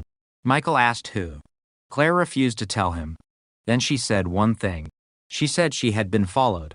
Michael offered to pick her up. She said no. She told him she would handle it. That was the last conversation he admitted having with her. But there was one detail he had kept hidden. He had seen the blue sedan that night. He said it was parked near Claire's apartment. The driver was Thomas Vale. And Michael claimed Vale was not alone. Someone was sitting in the passenger seat. Michael could not see the person's face, but he remembered something. A distinctive silver watch. The detectives searched old photographs of Hale. Richard Hale wore a silver watch. Always. At company events. In business portraits. In photographs taken years earlier. It was one of his most recognizable possessions. If Michael was telling the truth, then the man in the passenger seat could have been Hale. But Hale was dead. So investigators had to reconstruct the timeline again. They searched Hale's travel records. On the night Claire disappeared, Hale's official schedule showed him attending a dinner meeting across town. The meeting supposedly ended at 10:30. Claire's last confirmed sighting occurred before 10. The timing was possible, but there was no proof he left the dinner. Investigators contacted surviving attendees. One remembered Hale leaving early. Another remembered him being absent for nearly an hour. The old alibi was beginning to collapse. Then investigators found the most damaging document yet, a parking receipt. Issued on the night Claire disappeared. The vehicle was registered to Hale's company. The location was near Claire's apartment. The time was 9:52 p.m. That was only 5 minutes after the convenience store receipt. The dark blue sedan had been seen. Claire had been seen. Hale's company vehicle was nearby, and Thomas Vale had access to a matching car. The detectives now believed the original investigation had missed a coordinated sequence. Claire had been watched. She had been followed. She had been contacted. She had been threatened. And someone had taken her somewhere. But the most important evidence was still missing: her body. Without it, prosecutors would face a difficult case. The detectives knew that. So they returned to the one place Claire herself had marked: the citrus property. They searched deeper. They expanded the perimeter. They examined old aerial photographs. The landscape in 1982 had been different. A dirt road once ran behind the property. That road no longer existed. But the aerial image showed something strange: a vehicle track leading into a wooded area. The track ended at a small clearing. Investigators searched the clearing. Nothing obvious appeared. Then one detective noticed a concrete marker. It was almost completely covered by vegetation. Underneath was a small metal plate. The plate carried an old company identification number. The same number appeared on a warehouse inventory record. The investigators traced it. The item had been listed as a storage container, a large metal box. Its location was recorded as the citrus property. The box had disappeared from the inventory 2 days after Claire vanished. The detective stared at the record. 2 days. That was all. 2 days after Claire disappeared, the container was gone. Nobody knew where it went, except perhaps the person who moved it. And suddenly, the investigators had a new question. What had been inside that box? Because if Claire's missing evidence had been transported there, and the box had disappeared immediately after her disappearance, then someone had gone to extraordinary lengths to remove whatever she had discovered. The case was no longer simply a cold murder investigation. It was becoming a story about a deliberate cover-up. And somewhere in the missing records was the answer to one final question: where had the box gone? The investigators traced the company inventory number one more time. The trail led to a property in western Pennsylvania, a property that had been owned by Edward Kane, and according to the records, it had remained there for nearly 20 years. Then, in 2001, the property was sold. The buyer reported finding an abandoned metal container behind an old garage. He had never opened it. He had simply moved it. The container was still there. And investigators were now preparing to see what 40 years of silence had been protecting. The metal container had been sitting behind the garage for years. Rain had fallen on it. Snow had covered it. Summer heat had baked the rust into the seam. Nobody knew what was inside. The property owner had assumed it was abandoned industrial equipment. He had moved it once to clear space, then left it alone. 40 years after Claire Donovan disappeared, investigators finally stood in front of it. The container was not large, but it was heavy. Its exterior carried layers of rust and old paint. One side still showed a faded company identification number, the same number investigators had found in the 1982 warehouse records. There was no question now. This was the missing container, the one removed from the citrus property 2 days after Claire vanished. The detectives photographed everything before touching it. The hinges were corroded. The locking mechanism was damaged. Inside, the air smelled of rust and old paper. The first items were ordinary: broken tools, old invoices, electrical components. Then they found a cardboard box. Inside were documents, dozens of them: bank statements, company ledgers, invoices, copies of contracts, and several handwritten notes. The investigators began sorting them. Then one page stopped them cold. It contained a list of names: Edward Kane, Thomas Vale, Richard Hale, Michael Trent, and Claire Donovan. Next to each name were dates. Some were crossed out. Some had dollar amounts. Others had short handwritten comments. The page appeared to document meetings and payments. The detectives photographed every line. Then they found another folder. This one was wrapped in plastic. The plastic had protected the contents remarkably well. Inside was a series of photocopies, financial transfers, fake invoices, shell companies, payments made to accounts that appeared to have no legitimate business purpose. The investigators quickly realized Claire had not imagined anything. She had discovered a real financial operation. The records suggested that money had been moved through multiple companies. Some of the companies existed only on paper. Others had legitimate businesses but unexplained transfers. The total amount was substantial, millions of dollars over several years. Claire had been tracking it, and someone had been trying to stop her. The detectives continued searching. Then they found a photograph. It showed 4 men standing outside the warehouse: Hale, Kane, Vale, and Michael. The photograph was dated October 1982, only days before Claire disappeared. The detectives enlarged it. There was something in the background: a blue sedan, the same damaged rear light, the vehicle that witnesses had remembered. The photograph was not proof of murder, but it placed all 4 men together at the warehouse at the exact time period investigators were examining. Then they found something else: a second photograph. This one showed Claire. She was standing several feet away. The photograph had apparently been taken without her knowledge. Someone had written on the back, "She knows." The handwriting was not immediately identified. The investigators photographed it, then sealed it. The container continued to produce evidence: a receipt, a key, a small Cosette, and finally, a folded piece of paper. The paper contained a sentence: "Move everything before Friday." The date was October 20th, still 1982. Claire disappeared on October 17th. The implication was chilling. Someone had planned to move evidence immediately after she vanished. Investigators compared the handwriting. It appeared similar to documents signed by Richard Hale. The comparison was not definitive, but it was enough to send the evidence to a handwriting specialist. The Cosette was even more important. It was an old audio recording. Investigators had already found one tape in Claire's belongings. Now they had another. This one had been stored inside the container. The tape was labeled only, needing 10/16. The day before Claire disappeared, forensic technicians digitized the recording.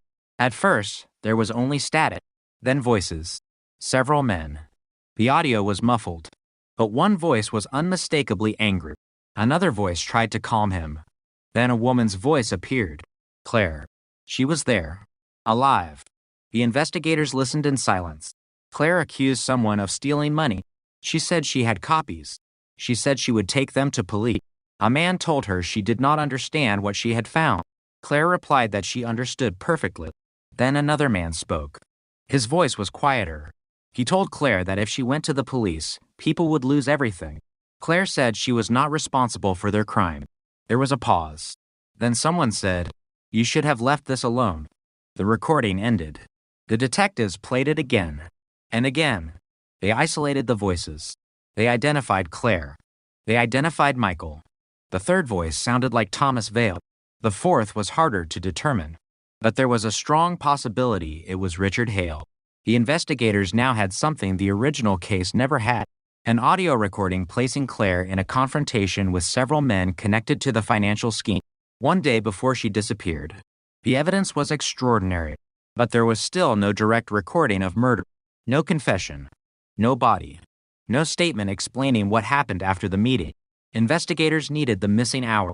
They returned to the original timeline. Claire left the meeting. The blue sedan was seen. The company vehicle appeared near her apartment. Then Claire disappeared. The container was moved. Documents vanished. And within weeks, people connected to the company began leaving Pittsburgh. The investigators now believed the sequence was deliberate, but they needed to know who had given the final order. The handwriting evidence pointed toward Hale. The financial records pointed toward Hale. The property records pointed toward Hale. The Hale had died years earlier. He could not be arrested. He could not be prosecuted. If he had orchestrated the crime, someone else had carried it out. The detectives focused on Thomas Vale. Vale was alive. He had access to vehicles. He knew the warehouse. He knew Claire. He had spoken with her repeatedly. He had left Pittsburgh shortly after her disappearance, and his name was written on Claire's final page. The investigators obtained a warrant for another DNA comparison. They needed to compare Vale with the biological material recovered from Claire's car. The laboratory processed the sample. The results came back. Vale was excluded. That was unexpected. The detectives had believed the unknown DNA might belong to him. It did not. The suspect hunt widened again. The biological contributor was someone else. The investigators returned to the audio recording. They isolated the unidentified voice. Voice analysts compared it against historical recording. The quality was poor, but the rhythm, the accent, the speech pattern, everything pointed toward one person, Michael Trent. The investigators stopped. Michael had already been excluded from the DNA sample, but the voice sounded like him. Could the recording have been altered? Could the sample have belonged to someone else? The detectives confronted Michael. He admitted being at the meeting. For the first time, he said Claire had asked him to come. He said she wanted protection. He claimed he left before anything happened. The detectives asked when. Michael gave a time. It contradicted the recording. His voice was present after the time he claimed to have left. The detectives played the audio. Michael listened. Then he said something unexpected. He admitted it was him, but he insisted he had not hurt Claire. He said he had been trying to help her. The investigators asked why he had lied for 40 years. Michael said because he had been afraid of Hale. They asked what happened after the meeting. Michael refused to answer. They asked whether Claire left a lot. He said yes. That statement matched Patrick's old account from another case theory, but this was Pittsburgh.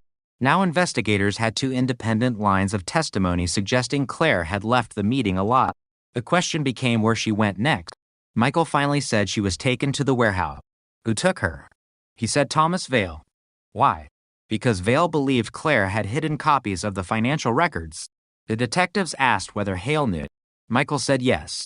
They asked what happened inside the warehouse. Michael said he did not know. But the investigators did not believe him. They showed him the photograph. The four men. The blue car. The warehouse. Michael looked at it for a long time. Then he pointed to Hale. He said Hale was the one giving orders. The detectives asked what orders. Michael said, "Get the papers. Make sure she doesn't talk." The room became silent. Still, that was not a confession to murder. It was an allegation. A statement from a man who had spent decades protecting himself. The investigators needed corroboration. They found it in the financial records. A payment had been made to Vale 2 days after Claire disappeared. The amount was large. The description was vague. Special services. There were no invoices. No work records. No explanation. A second payment followed 3 weeks later. Then another. The payments continued for months. Vale had been receiving money from a company controlled by Hay. The timing was difficult to explain. The detectives interviewed the surviving accountant. He said the payments were unusual. He had questioned them. Hale had told him not to ask questions. That was another piece of the puzzle. Then investigators found a second bank account. It belonged to Michael. A deposit had been made 3 days after Claire disappeared. The money came from the same company. Michael had never reported it. The detectives confronted him. He finally admitted receiving it. He said it was payment for silence. That was the first time Michael openly acknowledged the cover-up. He claimed Hale had paid him because Michael had seen Claire with Vale. He said he was told to forget what he knew. The detectives asked whether he had helped move Claire. Michael said no. They asked whether he had helped move the container. Michael said no. Then investigators showed him the photograph of the container. Michael stared at it. He said he had seen it before. Where? At the Citrus property. When? The day after Claire disappeared. The timeline was becoming clearer. Claire disappeared on October 17th. On October 18th, the container was moved. On October 19th, the company began transferring records. On October 20th, Hale ordered everything removed. And on October 21st, the warehouse inventory was altered. Someone had moved quickly. Very quickly. The detectives believed the purpose was simple. Erase the evidence. That there was still one missing piece. Where had Claire gone after leaving the warehouse? Investigators returned to the Citrus property. The property had changed over the years, but old aerial photographs revealed a small structure that no longer existed. A maintenance shed. The shed had been demolished sometime in the 1990s. In 1982, it stood near an irrigation ditch. Investigators searched historical maintenance record. The shed had been repaired shortly after Claire disappeared. Why? The records listed structural damage. No details. The investigators obtained old photographs. The shed appeared intact before October 1982. After October, part of the roof had been replaced. The ground near the shed showed signs of excavation. Investigators returned with modern equipment. They scanned the area. One section produced a large anomaly. The team excavated. They found pieces of old timber, then a rusted metal object, then fabric. The fabric was dark, different from the jacket material recovered earlier. Laboratory testing revealed biological material. This time, the profile was stronger. Investigators compared it with Claire's family DNA. The result indicated a possible relationship. The sample was not complete, but the statistical probability was significant enough to warrant further testing. The detectives knew what that meant. They might finally be standing above the place where Claire's remains had been hidden. The excavation continued. Every inch was documented. Every fragment was bagged. Every piece of soil was examined. Then the shovel struck something hard. Not metal. Not stone. Something organic. The forensic team stopped immediately. The area was secured. Investigators began removing soil by hand. The first fragment appeared. Then another. Then something that looked unmistakably human. The case had spent 40 years without a body. Now the earth was beginning to give one back. And as investigators carefully exposed what had been buried beneath the old shed, they realized the evidence was not only about how Claire died, it could also reveal who had stood beside her during her final moments. Because among the soil and fragments was something no one expected to find. A small object bearing a distinctive engraved symbol. A symbol investigators recognized from the old company records. And that object would connect the crime directly to the person who had spent decades insisting he knew nothing about Claire Donovan. The object was small enough to fit inside a detective's palm. A silver key. Not a house key. Not a car key. A narrow industrial key with a number stamped into the metal.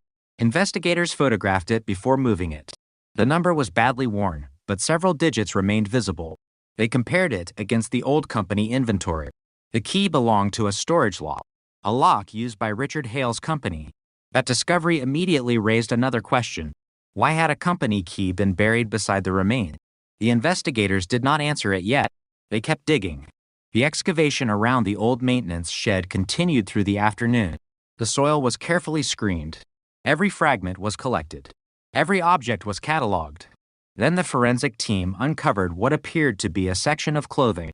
The material was badly deteriorated, but a metal zipper remained. A small piece of fabric was still attached.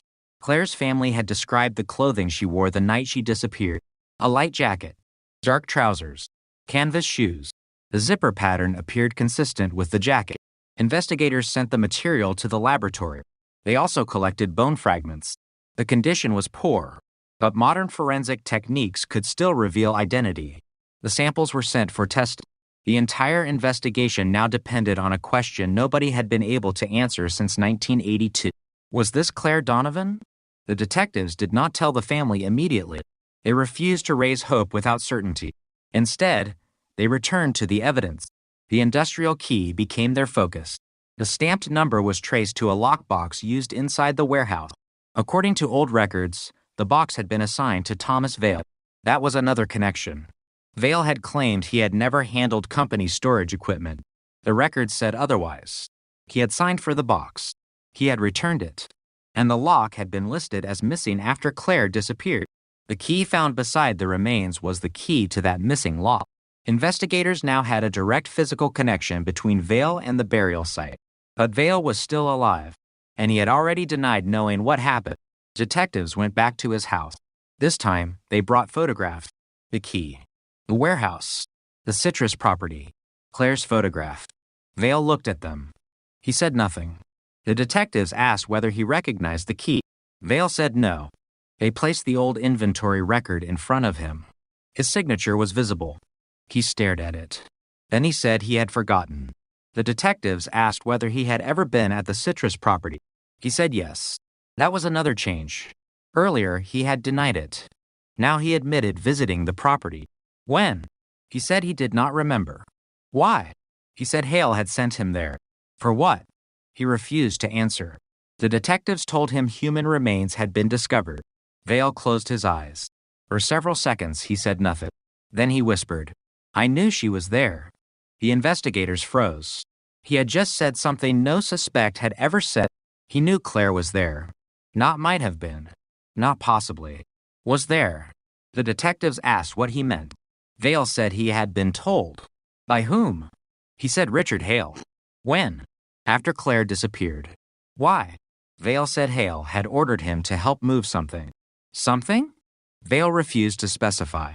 The investigators pushed harder. They asked whether it was Claire. Vale said he did not know. The detectives pointed out the contradiction. He had just said he knew she was there. Vale looked down. He said he had not killed her. That was the first time he used the word. Again, investigators had not. They asked what happened. Vale said he arrived at the property after dark.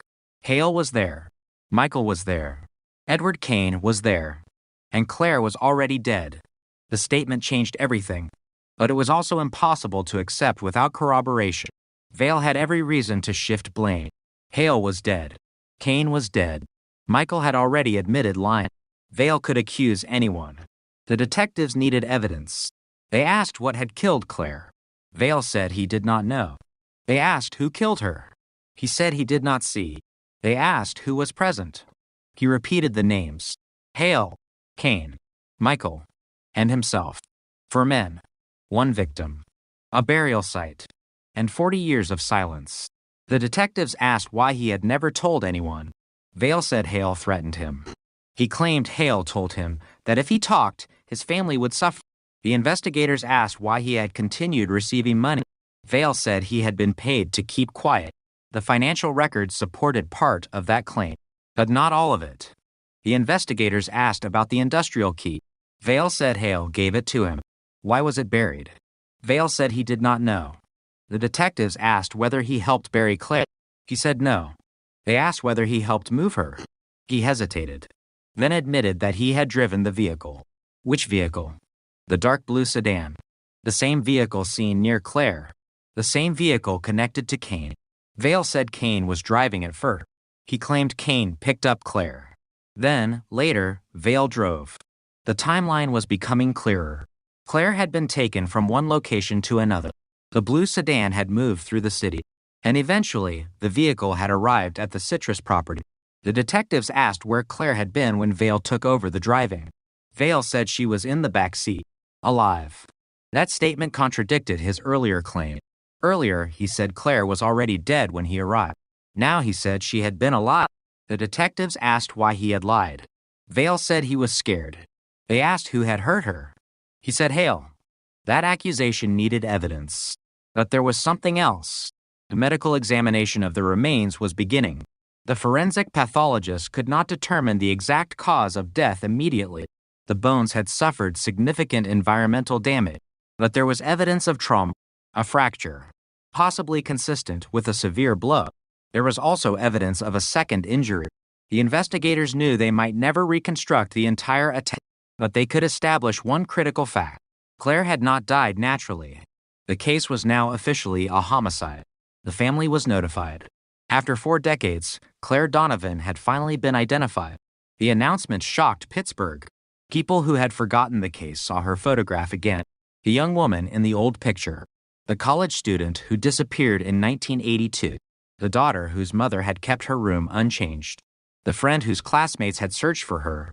She was no longer missing. She was a murder victim. And now investigators needed to determine who would be responsible.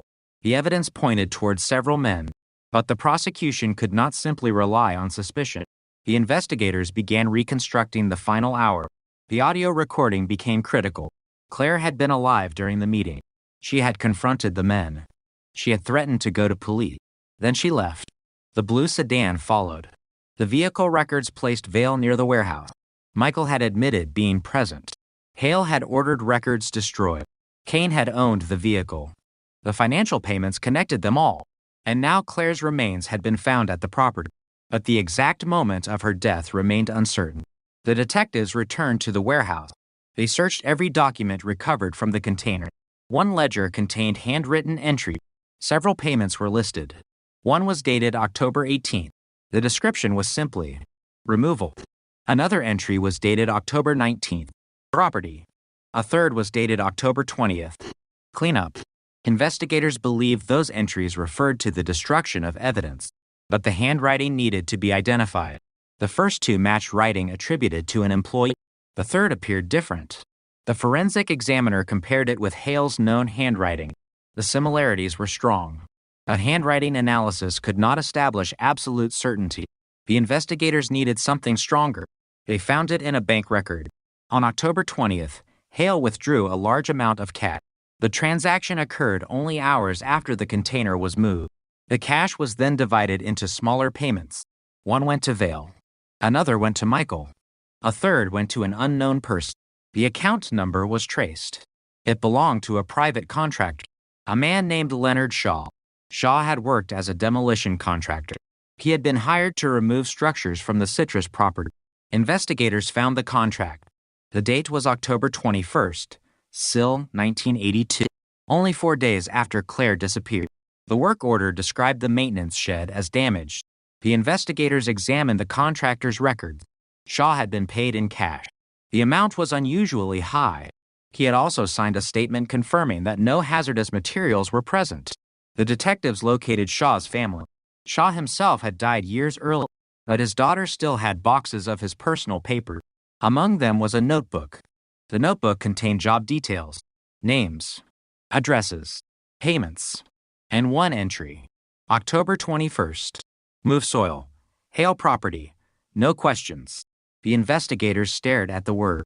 It was not a confession, but it confirmed that something unusual had happened at the property immediately after Claire disappeared. The next page contained another note. Blue card delivered by TV. Thomas Vale. The initials matched. The evidence was becoming overwhelming, but investigators still needed to know what happened inside the shed. The forensic team returned to the burial site. They found remnants of old concrete. The original floor had been replaced. Beneath it, they discovered another layer of disturbed soil. The disturbance was consistent with the burial. The forensic pathologist examined the remains again. A small fragment of metal was recovered from the clothing. It was not part of the jacket. It was a broken watch clasp. The investigators compared it with photographs of Claire. She had not been wearing a watch. Then they examined the old photographs of Hale. The silver watch. The one Michael remembered. The one Hale wore constantly. The clasp design matched.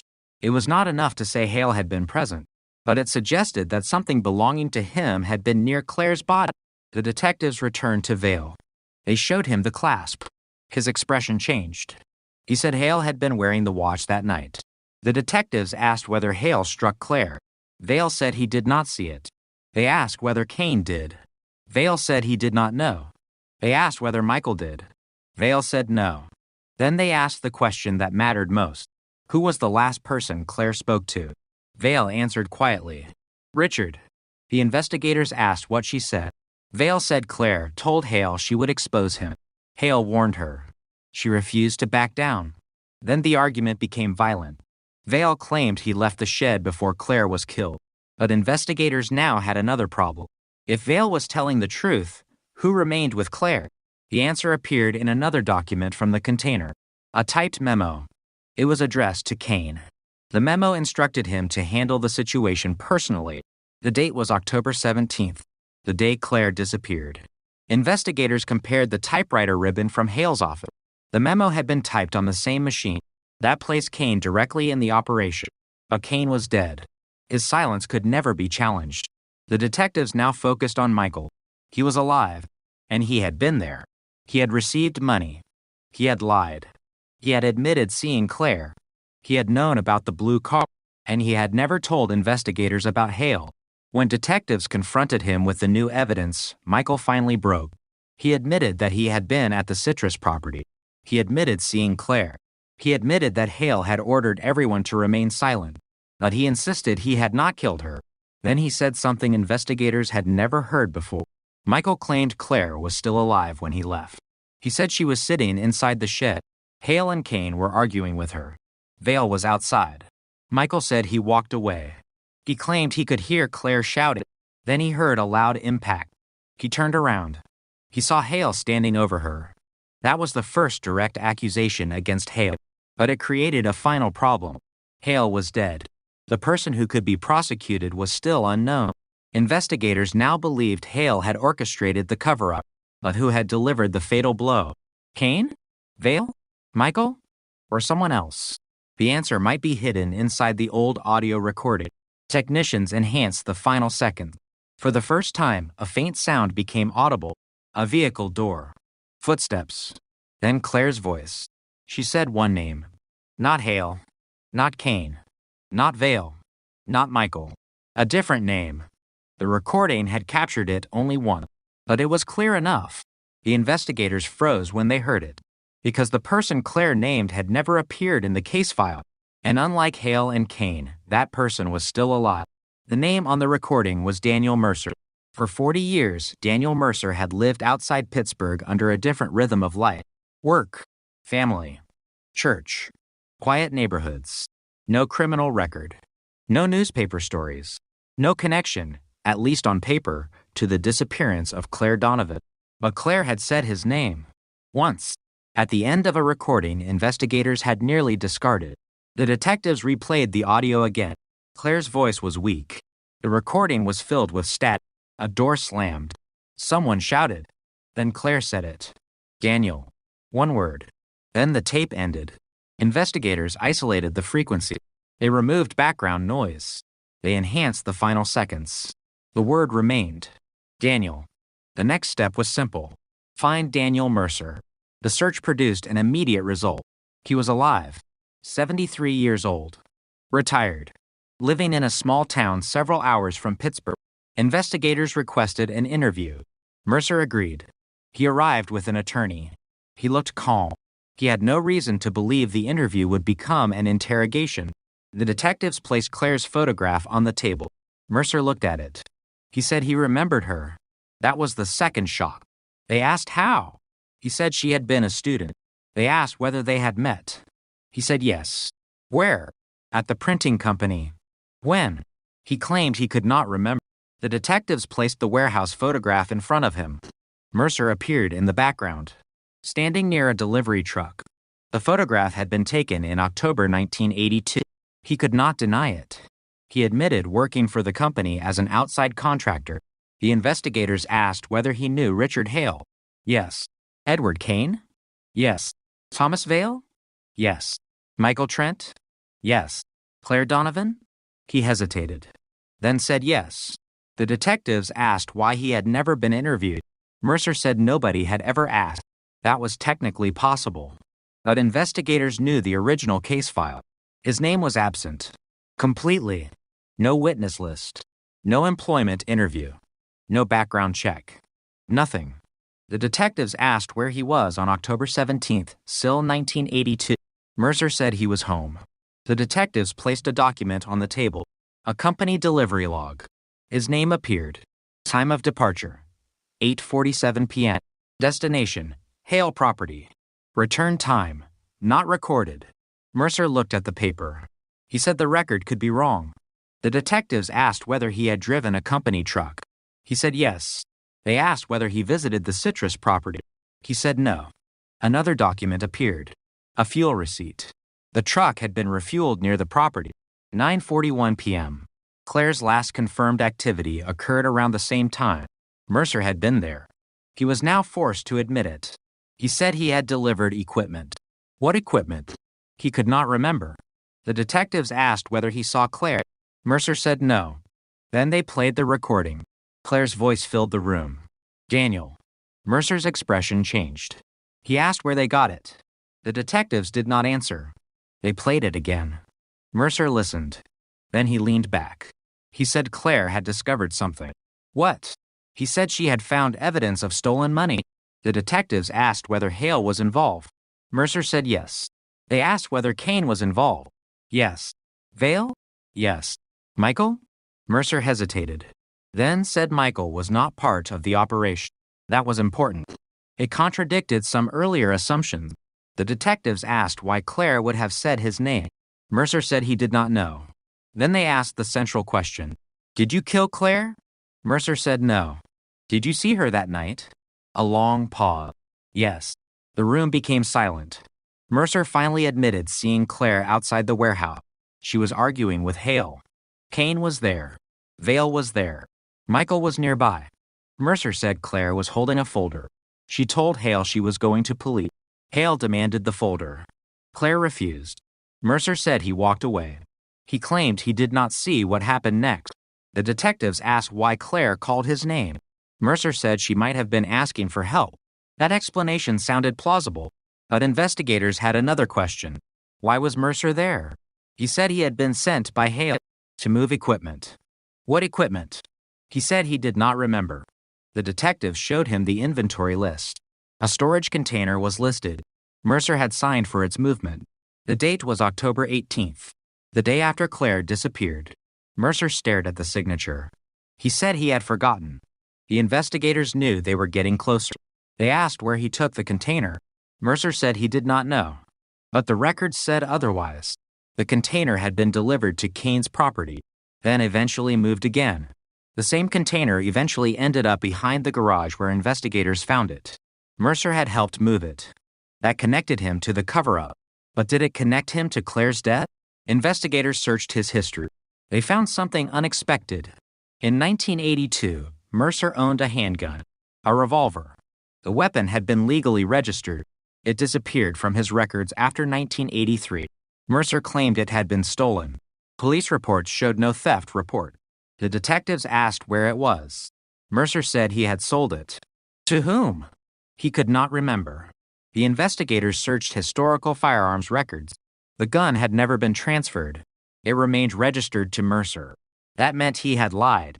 But the case did not establish that the gun had been used to kill Claire. The forensic examination of the remains showed no obvious bullet wound. The murder weapon was still unknown. The detectives returned to the warehouse. They searched for anything connected to Mercer. They found a work jacket in an old storage room. The jacket had been sealed in plastic. A name patch was still attached. Daniel Mercer. The jacket had apparently been abandoned after the company closed. The investigators tested it. No blood. No useful DNA. But one pocket contained something. A receipt. Dated October 17th, still 1982.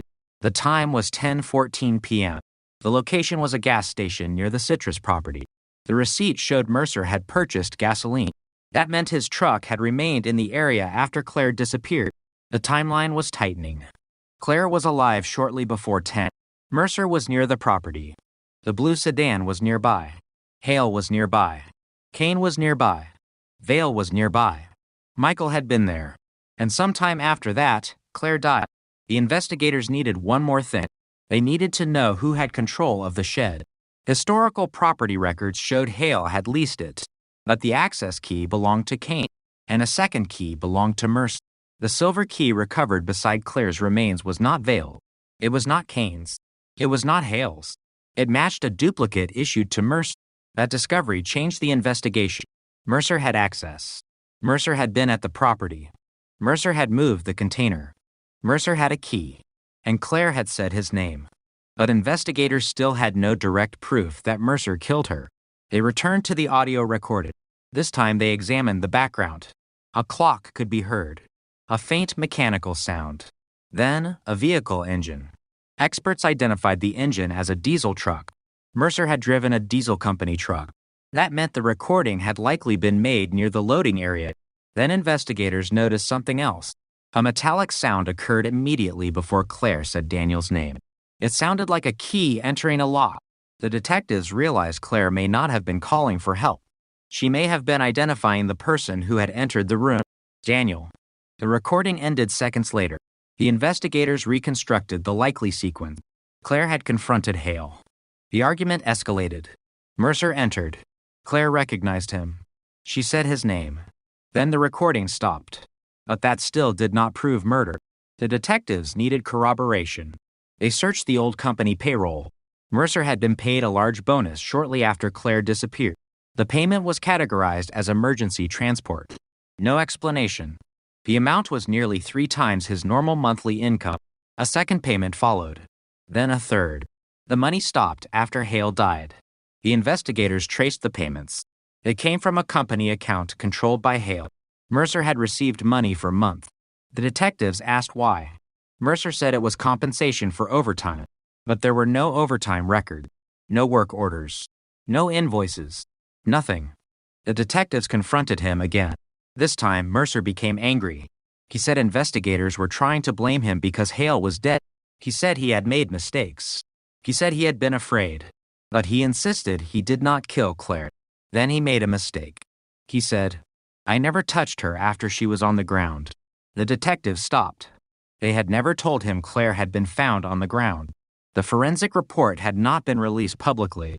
The original investigation had never disclosed the position of the remains. Mercer had just revealed information only the killer or someone present could have known. The room became silent. His attorney immediately intervened. The interview ended. But the detectives had what they needed: a statement. Not a confession, but a statement that placed Mercer at the scene and suggested knowledge of the murder. Investigators obtained a warrant for his DNA. The comparison was made against biological material recovered from Claire's clothing.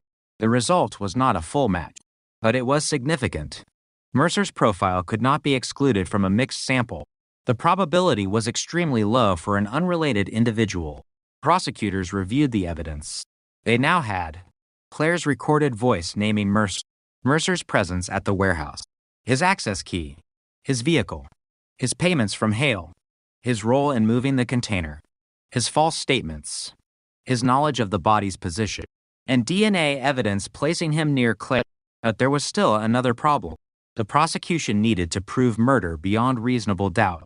The defense could argue that Mercer had been involved in moving evidence after the killing. They could argue Hale and Kane were responsible. They could argue the DNA was transferred. They could argue Claire's statement was ambiguous. The investigators knew this, so they went deeper. They reopened every financial record, every company transfer, every phone call, every vehicle movement, every surviving photograph. They reconstructed October 1982, Minot by Minot, and one detail emerged. At 10:22 p.m., Mercer called a number associated with Hale. The call lasted 17 seconds. At 10:25, the same number called Mercer. The call lasted 32 seconds. At 10:31, Mercer purchased gasoline. At 10:42, the company truck left the property. At 11:03, the blue sedan was seen heading toward the warehouse. The timing suggested coordination, but then investigators found the most important piece. A road camera had been operating near a toll entrance. The technology was primitive. The images were poor, but archived photographs showed vehicles entering the road that night. One image captured a dark blue sedan, another captured the company truck, and another showed something unexpected. The blue sedan was being driven by someone investigators had not previously considered. The photograph was enlarged. The face was barely visible, but the clothing was distinctive: a light-colored jacket, a silver watch, and a dark hat. The driver appeared to be Richard Hale. If correct, Hale had been driving the blue car, but the passenger was impossible to identify. The investigators searched the sequence. A second photograph showed the vehicle several minutes later. The passenger had moved. This time, the face was visible for less than a second. The image was enhanced. The detectives recognized him. Thomas Vale. That meant Vale had been in the car with Hale, and Claire may have been inside. Investigators now had a sequence. Hale drove. Vale accompanied him. Mercer followed in the company truck. Michael was somewhere nearby. Kane's involvement remained unclear. Then the DNA laboratory called. The mixed sample from Claire's clothing had been retested. The profile contained a stronger component. The laboratory could now exclude Vale. It could exclude Michael. It could exclude Kane's known relative. But one person remained statistically consistent: Daniel Mercer. The detectives did not celebrate.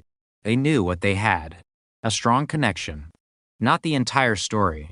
The prosecutor wanted one more piece of evidence, something that could place Mercer directly inside the shed. Investigators returned to the old property. They searched the remaining structure. Behind a section of wall, they found a rusted nail. Attached to it was a small fragment of fabric.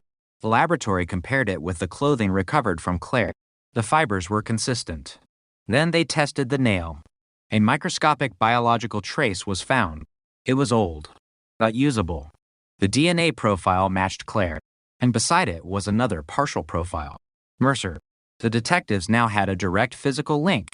Mercer had been inside the shed. Claire had been inside the shed. Her DNA was on the same object. His DNA was there too. The case had moved from suspicion to evidence. But the investigators still did not know whether Mercer had acted alone. The financial records suggested an organized operation. The photographs showed Hale and Vale. The audio showed multiple men. Michael had admitted being there. And Claire had named Daniel. The investigators now believed the murder may have involved several people. The challenge was determining who had done what. Then, late one evening, a detective reopened the old Cosette one final time. He listened to the final seconds through headphones. There was Claire. There was the door. There was the sound of the key. Then her voice. "Daniel, please." The recording stopped. The detective rewound it. Played it again. "Daniel, please." Not an accusation. Not a warning. A plea. And suddenly, the entire case sounded different.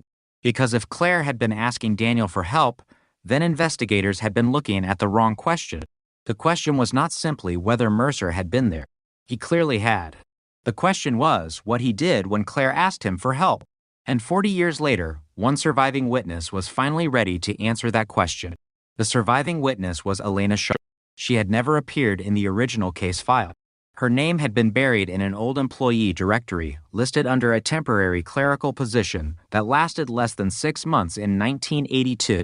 At the time Claire Donovan disappeared, Elena was 24. She worked nights at the printing company. She handled invoices. She answered phones. She prepared delivery paperwork. And according to investigators, she had been inside the warehouse on the night of October 17th. For 40 years, Elena had carried what she remembered without telling anyone. When detectives finally found her, she was living alone in a small house outside Erie. She was 88. Her memory was still sharp.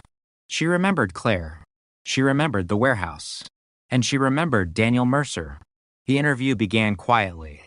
Elena looked at Claire's photograph for almost a minute. Then she said something that immediately changed the room. She wasn't supposed to be there that night. The detectives asked why. Elena said Claire had come to the warehouse looking for documents. She had been there before. But that night was different. She was angry. She was frightened. And she was carrying a folder. Elena remembered seeing her enter through the side door. Claire asked whether Hale was inside. Elena said yes. Claire walked toward his office. A few minutes later, the shouting began. Elena could not hear every word, but she heard Claire accuse Hale of stealing money. She heard Hale tell her to lower her voice. Then she heard Claire say she had copied. That was when the atmosphere changed. Elena said the building suddenly became silent. Not calm. Silent. The kind of silence that comes when everyone in a room realizes something dangerous has been said. Then she heard a chair scrape. A door opened. Daniel Mercer walked in. Claire saw him. And Elena remembered Claire saying his name. "Daniel, please." The detectives asked what happened next. Elena looked toward the floor. She said Mercer walked toward Claire. He did not appear angry. He appeared nervous. Claire asked him to help her. She said she wanted to leave. Mercer did not answer. Then Hale told him to close the door. Elena said she stepped away. She was afraid. She went into another room. A few seconds later, she heard a loud impact. Then Claire screamed. It was one scream. Short. Sharp. Then nothing. The detectives asked whether Elena saw the attack. She said no. But she saw Mercer leave the room. His hands were shaking. His shirt sleeve was torn. And he was carrying Claire's folder. The detectives asked where Hale was. Elena said he followed Mercer out. Then she saw Thomas Vale enter. Vale was carrying something wrapped in a dark blanket. The detectives asked what it was. Elena said she did not know, but she remembered the shape. It was long, heavy, and Vale struggled to carry it. That detail was critical, because investigators had spent decades trying to determine who moved Claire after her death. Now they had a witness describing it. But Elena had more. She said Michael Trent appeared minutes later. He looked terrified. He asked whether Claire was alive. Hale told him to stop asking questions. Then Hale gave everyone instructions. Nobody called police. Nobody left. Nobody talked. Elena said Hale looked directly at her. He told her that if she wanted to keep her job, she would forget what she had seen. She believed him. She was young. She needed the money. and she was terrified, so she stayed silent. For 40 years, the detectives asked why she finally decided to speak. Elena looked at Claire's photograph again. She said because Claire's mother had died without knowing what happened. She said she could no longer live with the silence. The detectives asked one final question. Who killed Claire? Elena said she did not know. She had not seen the exact blow, but she knew who was in the room. Hale, Mercer, Vale, and Claire. That testimony changed the case. It confirmed the audio. It confirmed the warehouse. It confirmed Mercer's presence. It confirmed the folder. And it confirmed that Claire had been alive when she asked Daniel for help. But prosecutors still needed more. The detectives returned to the old financial records. They focused on the payments made after Claire disappeared. The money to Mercer. The money to Vale. The money to Michael. And another payment. A payment investigators had not previously noticed. It had gone to Elena. Only a small amount. But it was made 3 days after Claire disappeared. Elena had never mentioned receiving it. When confronted, she admitted it. She said Hale gave her cash. He told her it was a bonus. She knew it was not. She accepted it anyway. The detectives asked whether she had been paid to remain silent. Elena said yes. That made her testimony stronger in one way. She was admitting her own involvement in the cover-up. She was not pretending to be innocent. She was telling investigators exactly how afraid she had been. The prosecution now had multiple witnesses describing the same sequence. Claire confronted Hale. Mercer entered. Claire asked Mercer for help. Something violent happened. Mercer left carrying her folder. Vale arrived with something wrapped. Michael arrived afterward. Hale ordered silence. Then the records disappeared. Then Claire disappeared. The remaining question was motive. Why would Mercer kill her? The financial documents provided a possible answer. Claire had discovered that Mercer was not simply a driver. He was moving money. He was transporting documents. He had access to accounts. He had been paid by Hale. And investigators discovered that Mercer had personally signed several false delivery records. Claire had apparently found those records. She had marked his name. She had written beside it, "Ask Daniel." The phrase was found in one of her notebooks. It meant she knew Mercer was involved. But the detectives still did not know whether Mercer had intended to kill her. The answer came from an unexpected source, an old insurance file. Claire had taken out a small life insurance policy through her college. The beneficiary was her mother. The policy contained a handwritten change request. Someone had attempted to alter the beneficiary shortly before Claire disappeared. The request had been rejected because the signature did not match. Investigators sent the document for examination. The handwriting was not Claire's. It appeared to be in an attempt to imitate her. The person trying to change the policy would have benefited from her debt, but the amount was small. Too small to explain murder. The investigators kept looking. Then they found a second document, a much larger policy. This one was connected to a private investment account. Claire had apparently discovered it while examining the company's financial records. The account was worth hundreds of thousands of dollars. The beneficiary was a shell company. The company was controlled by Hale. If Claire exposed the scheme, the money could be lost.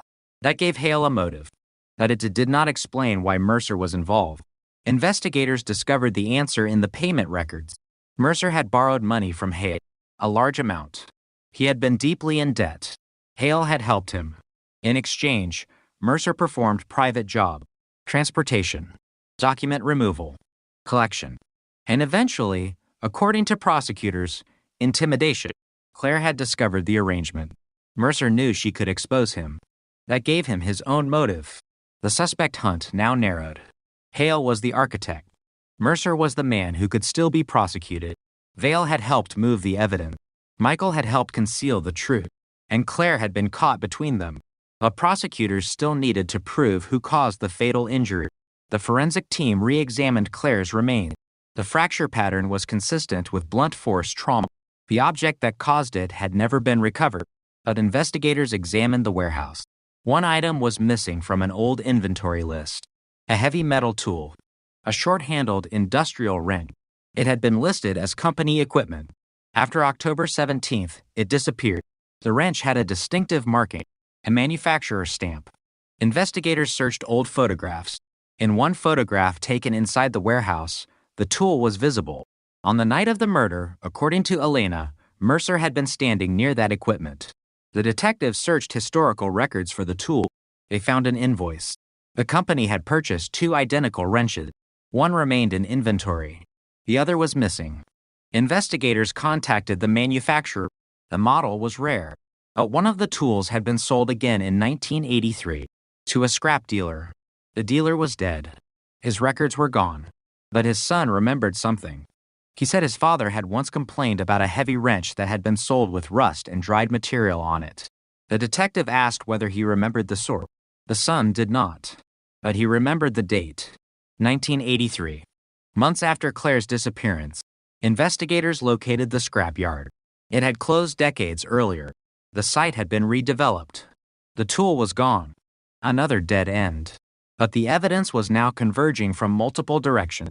Financial records, audio, DNA, witness testimony, vehicle records, the burial site, the key, the missing container, the payment trail, the warehouse, and now a missing weapon. The prosecutor authorized a grand jury investigation. For the first time in decades, the cold case was moving toward criminal charges. But there was still one problem. Thomas Vale. He had admitted being at the property. He had admitted driving the blue sedan. He had admitted helping move something. But he continued to deny murder. Investigators offered him an opportunity to cooperate. He refused. Then they showed him Elena's statement. His reaction was immediate. He said Elena was lying. The detectives asked why. Vale said she had been paid. They showed him the payment record. He became silent. Then he said something unexpected. She saw what happened. The detectives asked what she saw. Vale refused to answer. They asked whether Claire was alive when he arrived. Vale said no. They asked whether Mercer was there. Yes. They asked whether Hale was there. Yes. They asked whether Kane was there. Vale hesitated, then said no. That contradicted earlier statements. Investigators asked why. Vale said Kane had already left. The detectives knew Kane's presence was supported by the audio. They played the recording. Vale listened. Then he said the voice was Kane. The investigators asked why Kane had been there. Vale said because Hale had called him. The entire operation was now taking shape. Claire had uncovered the financial scheme. Hale ordered her stopped. Kane helped arrange the meeting. Mercer confronted her. Vale helped move her afterward. Michael witnessed part of it. Elena witnessed the aftermath. And the others were paid to remain silent. The investigators now had a conspiracy.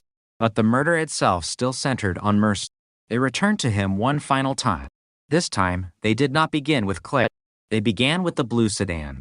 They showed him the old photographs, then the warehouse, then the financial records, then the audio, then the DNA. Finally, they placed Elena's statement in front of him. Mercer read it. He did not look surprised. He looked tired. The detective asked him one question. Did Claire ask you to help her? Mercer stared at the table. Yes. What did you do? He did not answer. Did you help her? Silence. Did you hurt her? Mercer closed his eyes. Then he said, I didn't mean for her to die. The investigators stopped recording for several seconds. It was the first statement approaching a confession. But Mercer immediately added something. She was already in danger. The detective asked who attacked her. Mercer said Hale. The detective asked whether he struck Claire. Mercer said he pushed her. The detective asked why. He said she tried to escape. The detective asked what happened next. Mercer said she fell. He claimed the injury was accidental. He said Hale told him to leave her there. He said he panicked. Then Hale ordered him to help move her. That was the story Mercer gave. But investigators knew there were contradictions. The fracture was severe. The audio suggested violence. Elena heard a loud impact. Mercer's clothing had been damaged. His DNA was found near Claire, and he had concealed the truth for 40 years. Still, prosecutors needed to decide whether his statement was enough. Then Mercer said something that changed the case again. He said the body had not been buried at the Citrus property. Not originally. He claimed Claire had been moved there later. The detectives asked by whom. Mercer named someone. A person no one had yet mentioned. Someone who had remained outside the investigation for 4 decades. A person connected to Hale. A person who had access to the property. and someone whose name appeared on a payment record investigators had not yet examined. The detectives left the interview room immediately. They pulled the financial archive. They searched the name, and there it was. A payment dated October 18th, SIL 1982, the day after Claire disappeared. The description contained only 2 words, final removal. The recipient was alive. And unlike Hale, Kane, and several other people connected to the case, this person had never been questioned. For the first time, investigators realized the cold case might have been missing an entire participant, someone who had not simply helped hide Claire, someone who may have helped move her into the ground. And when detectives found the person's current address, they discovered something even more disturbing. The property was less than 20 miles from the original crime scene. The person had spent 40 years living almost within sight of the place where Claire disappeared, and investigators were now driving there with a warrant.